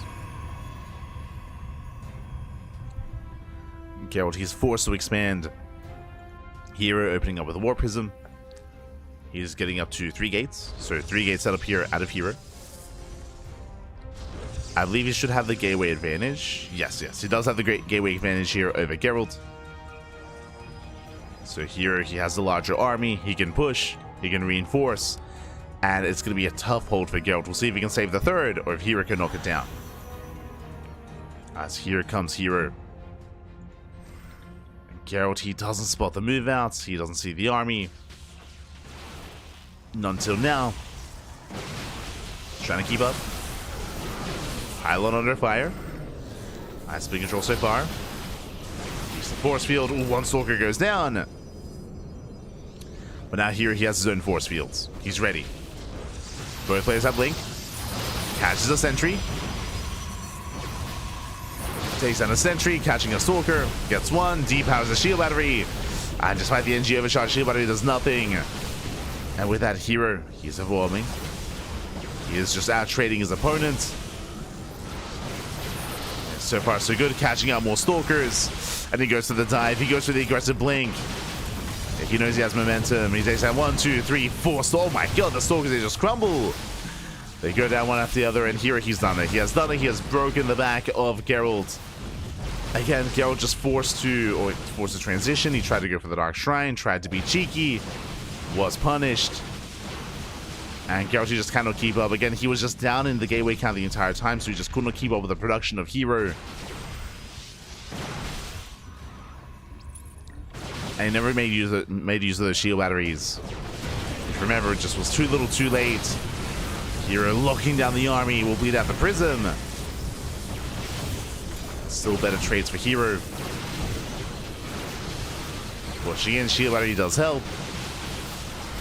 Gerald trying to hold on. He's trying to maintain himself. Stalkers is just getting far too low, though. He just cannot maintain himself. Down to 3 Stalkers left. Down to 3, now down to 2. Immortal has right, boys are being pulled. And Gerald just cannot hold on, not anymore. He has been broken. And herO, he will be the first to take a lead in the series. As he was able to call his way back in, GG gets called, and herO, he does take a lead. Will take the advantage here, 2-1. GG. Does take a lead. Again, unfortunately, Gerald, he did fall behind just because he had invested into the Dark Shrine, into the proxy pylon in the main, proxy pylon across the map, resources and investment that just never really came to fruition there. Did slow him down, and as a result, he was overwhelmed by the counterattack of herO. herO, he was up a gateway, up in production, up in Stalkers. GG. There's definitely a world where Gerald can defend there at that third base. If you remember, he had shield batteries on the way, but his first shield battery got depowered. Remember, it got depowered really early on, so that was a brutal pick off there, and did lose that shield battery early. And the other two, by the time they finished, I mean, herO had already broken the army as well. So those shield batteries, they just never really impacted the fight as much as Gerald would have liked them to. Otherwise, he could have held on, could have survived, and could have gotten into a longer game, but yeah, the shield batteries that were too little too late. GG with that herO. He is 1 game away from becoming our champion this week. I want to believe that Gerald can fight back. I want to believe that he can make it. Well, I mean, he's already made a series out of this, but one more win and he can force the ace match. The pressure's on, though. Pressure is on Gerald. He needs this win here and now for that ace match, and we're going to be loading into one of the newer maps in the map pool, or in the tournament map pool, I should say. Just to reiterate, I don't know if you noticed, but we have not been casting on certain maps today. We haven't been casting on King's Cove, on Abyssal Reef, and on Neon Violet Square. I mean, these maps are usually vetoed anyway, but these maps have been removed from this tournament map pool, and we are featuring TLMC maps instead as a Team Liquid map contest. And one of those maps we're going to be featuring here and now. Let's go. Going to be featuring one of those maps. I believe we should be loading into Starchild. We'll get there. We'll get there.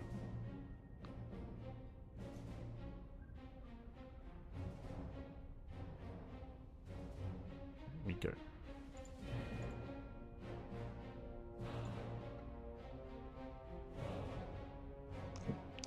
As players, they did need a moment.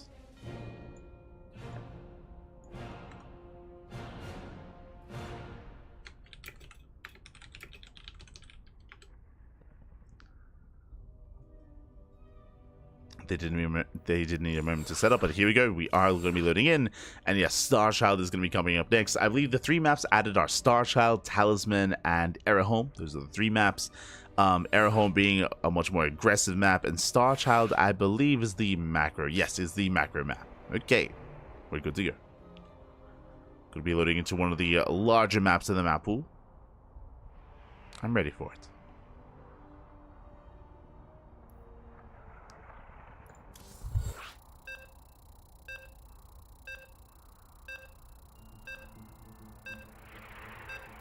Again, I do appreciate that we're able to feature some of these TLMC maps that are not a part of the map pool. I'm looking forward to the new TLMC. For those who are unaware, I believe the submission phase of Team Liquid Map Contest, the most recent one, did actually conclude last week. And we will soon be going through the kind of like judging, like the first iteration phase of the judging process as well. I believe in the coming weeks as well. So yeah, a lot to look forward to. A lot to look forward to when it comes to the new maps and the new season of StarCraft. But now though, we're jumping in and spawning in the bottom left-hand corner of Starchild. We have the Polish Protoss player, the Blue Protoss, representing Streamer Zone. It is Gerald. And spawning in the top right-hand corner, we have the South Korean Protoss player, the Red Protoss, representing Weibo Gaming, WBG. It is herO. We go. And welcome one and all to Starchild. This is one of the more defendable macro maps in the map pool. As you can see here, there are some interesting quirks to the map itself. On the one hand, there are ramps coming into the natural location, but they're a little bit further out here, and they're a little bit more unusual. You can see here we have just ramp into ramp, so we have a bit of a more awkward engagement location here, pushing up in towards that natural base. But you can knock down these rocks and widen this area and widen this location. Likewise, a bit of a wider map here on the right hand side as well, so multiple entry points towards that natural. Likewise, you can knock down these rocks and also access more entry points here towards the third base and towards the fourth as well. So multiple angles of attack.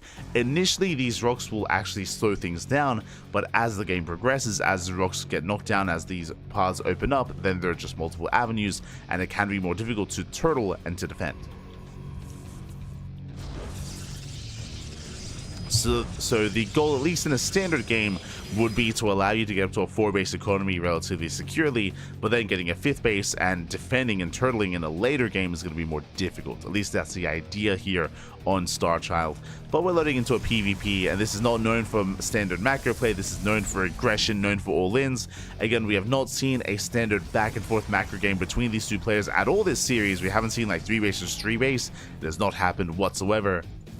And I don't know if it's going to happen here either, I'll be honest. Not too sure.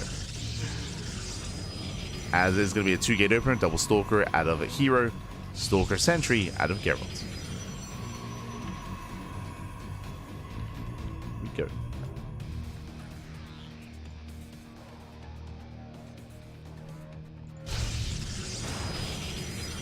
So it's herO. I was wondering who was trying to copy his name. No, yeah, it's herO. For those that are curious, there are some players out there that do just add their team tag to their name in-game if they don't have a proper in-game clan. Exclamation mark Funada Mana for not having a Team Liquid team in game, because that's why players like Clem and Skillus have Liquid in front of their name in game. So it's like Liquid Clem or Liquid Skillus, as they don't have the clan tag. So for herO, this was back when he was on Dragon Kaizi Gaming. That's DKZ, Dragon Kaizi Gaming. He's no longer on that team, but it looks like Weibo Gaming aren't enforcing that he changed his name, so it's just left there. Just left there. Anyway, herO diving in. Remember, he does have the Stalker advantage. Shield Battery is, oh my god! Shield Battery does finish up, but is depowered immediately. And Gerald's in a bit of trouble here. Has to repower that Shield Battery. Is forced back. Behind this here is expanding. Going for his Robo. Gerald's going for the Twilight Council. Working towards Blink. Until then, ooh, Force Field's going to be available. Gerald has to be so careful here. As Hallucination is about to run out. Extra Orphans coming in. Here he will back off. Just reinforcing. Adepts have arrived. Immortal production has begun. And again, so far this tournament, we have not seen 3 base versus 3 base. We've seen just, I mean, this finals, I should emphasize, just purely aggression, purely 2 base all-ins from one player or the other. I see a Twilight Council after the Immortal production. I said this before, I think it was on Ley Lines, where I expect to see Glaive Adepts here at a herO. We'll see if he commits. We'll see if he commits into Glaives. And if he commits into a 2 base all-in as he's building up even more Immortals.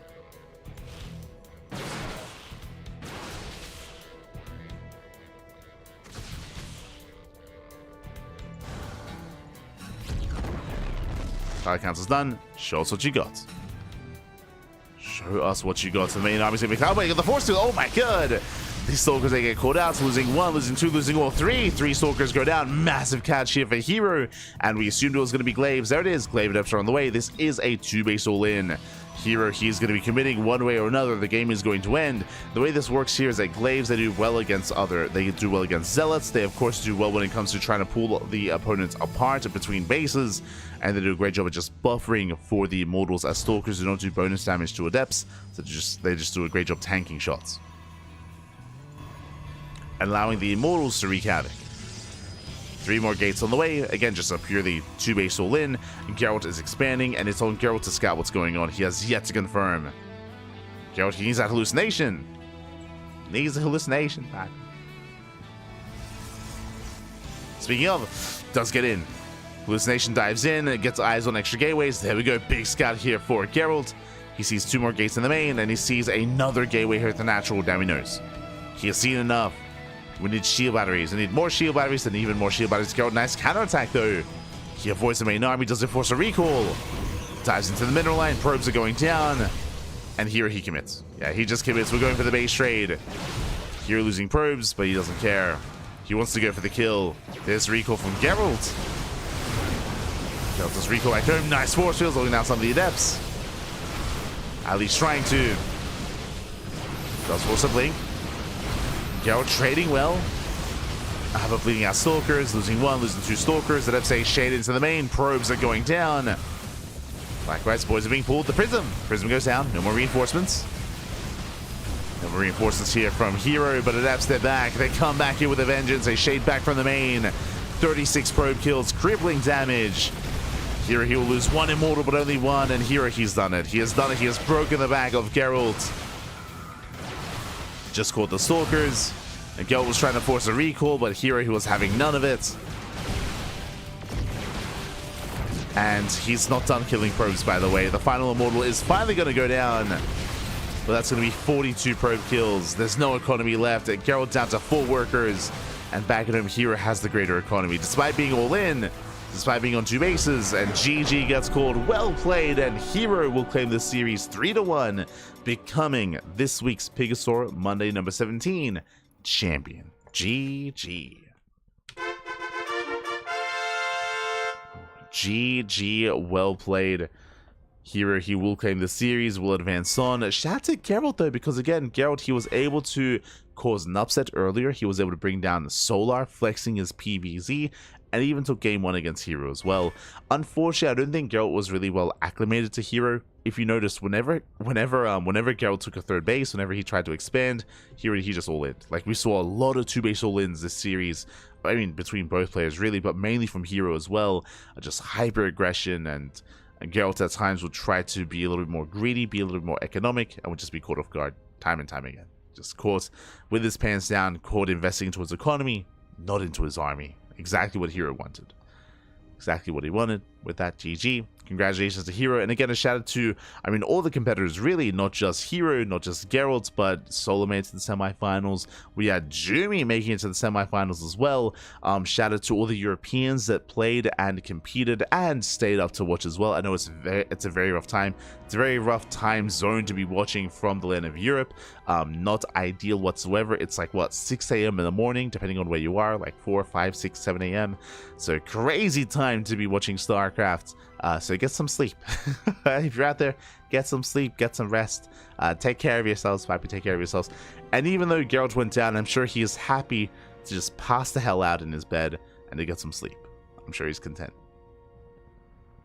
I'm sure he is content. GG, well played. So that's something in.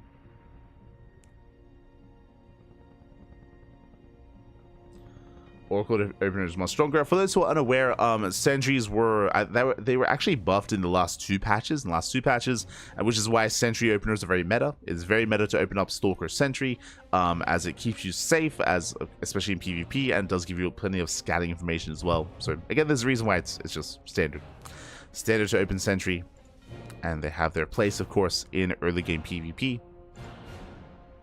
But with that, GG. GG, well played, congratulations. With that, we are going to be wrapping up for the time being. If you want some more StarCraft, if you're unsatiated, bam, we got you covered with our weekly schedule. As you can see here, we had a very intense day yesterday. We had 3 casts back to back to back to back. There's a reason why I am very fatigued. I apologize for being a little bit low energy. I apologize for misspeaking a little bit, especially in the semifinals, and slurring my words. I got like 3 hours sleep today. I did not sleep well. So I'm gonna try to get as much sleep as possible. We have another cast in how many hours time? In 5 hours and 40 minutes. So just under 6 hours. In just under 6 hours, we're going to be back here with the OSC Season 12 Championship. Again, we cast twice a day, every single day, at least twice a day. Yesterday, we were live 3 times a day as well. So plenty of content, plenty of casting going on on the channel. So again, later on tonight, 6 hours, we have the OSC Season 12 Championship. Tomorrow, we have Code for Giants Cup. Day after that, we have the National Tussle, we have the Pondcast. Alima League is a 2-day event this week, as that is not your regular Alima League, that is the Alima League Winter Finals. The Winter Finals, it's a big bracket, big events, big invitational, a lot of StarCraft, a lot of matches. Alima League is going to be a lot of fun. Likewise, we have Kung Fu Cup Warcraft 3 edition, we have MSO, STC, plenty of content. You may be wondering to yourself, there's a couple of free days here. Just to give a shout out to Uthermal, of course. Uthermal is hosting a 2v2 tournament, and he did reach out. The CranKy Ducklings, we're going to be adminning the event, so we won't be casting, we won't be live on the channel, but we are going to be working behind the scenes on that 2v2 tournament. That is going to be Sunday morning or Saturday evening, depending on where you are. In the world. So that's why we only have 1 cast on Sunday, is because we're going to be working behind the scenes for Uthermal's 2v2 tournament, just like we did in January as well. And Wednesday afternoon or Wednesday evening, I have tried to organize and schedule myself in a way where I can finally stream. I've not laddered in like almost a full month. It's been a long time. We've just been busy. We've just been busy casting, Pappy. So I just haven't been able to ladder, haven't been able to stream. So we will have some time to stream Wednesdays. So that's going to be the plan over on my personal channel. I don't stream here on the CranKy Ducklings. We try to leave the CranKy Ducklings exclusively for team content, for talk shows, and for casting, not for like individual ladder games. Like that's something that we leave to our personal channels. We try to keep things team content oriented here on the CranKy Ducklings, or at least casting oriented. So very different. Very different vibe. So if you want to tune into my personal stream, you can do so there. Again, I haven't streamed in a long time. I do miss it, just haven't had the time to, but I will have some time here on Wednesday. So that is the plan. Otherwise, thank you for watching. Thank you for tuning in. Again, we're going to be back in 6 hours. If you cannot watch us live, if you want to tune into some more StarCraft though, then check us out over on all the social medias. We have Twitter, we have Facebook, we have Instagram, YouTube, and Discord, all things CranKy Ducklings. We're all over the place. You can follow us wherever you so please. We do stream on a daily basis, and likewise, we also have plenty of content on YouTube as well. The VODs are all available on a daily basis. Plenty of VODs, plenty of content. It's all there for you at your fingertips. Plenty of StarCraft. Otherwise, thank you for watching. You can also support us via Patreon. Our Patreon actually does fund our tournaments. It funds STC, MSO, and SDO. Those are our 3 events that we do host on a regular basis. So if you want to help support us via Patreon, you can do so there, as all the money on Patreon goes towards our tournaments. 100% back towards the community, towards the players. So you can support us there if you wish. Otherwise, thank you. Thank you so much for watching. Thanks so much for everything. We're wrapping up here, and we'll see you guys at we'll see you guys in 6 hours. I'm gonna try and sleep for like 3 or 4 hours. I'm gonna get as much sleep as I can, and then bam, we're gonna be back to casting. Let's go. Let us go. For now, we're gonna be giving another StarCraft streamer a raid. Who is live at the moment? Who can we send everyone over to? Just quickly double checking. Sal is playing Zelda. Bomyoja is laddering. True. Who else? We have Practice X. I haven't rated Practice X in a long time. Who else do we have? I think Sort of just went live. Okay, we can give some love to Sort of. Who else do we have?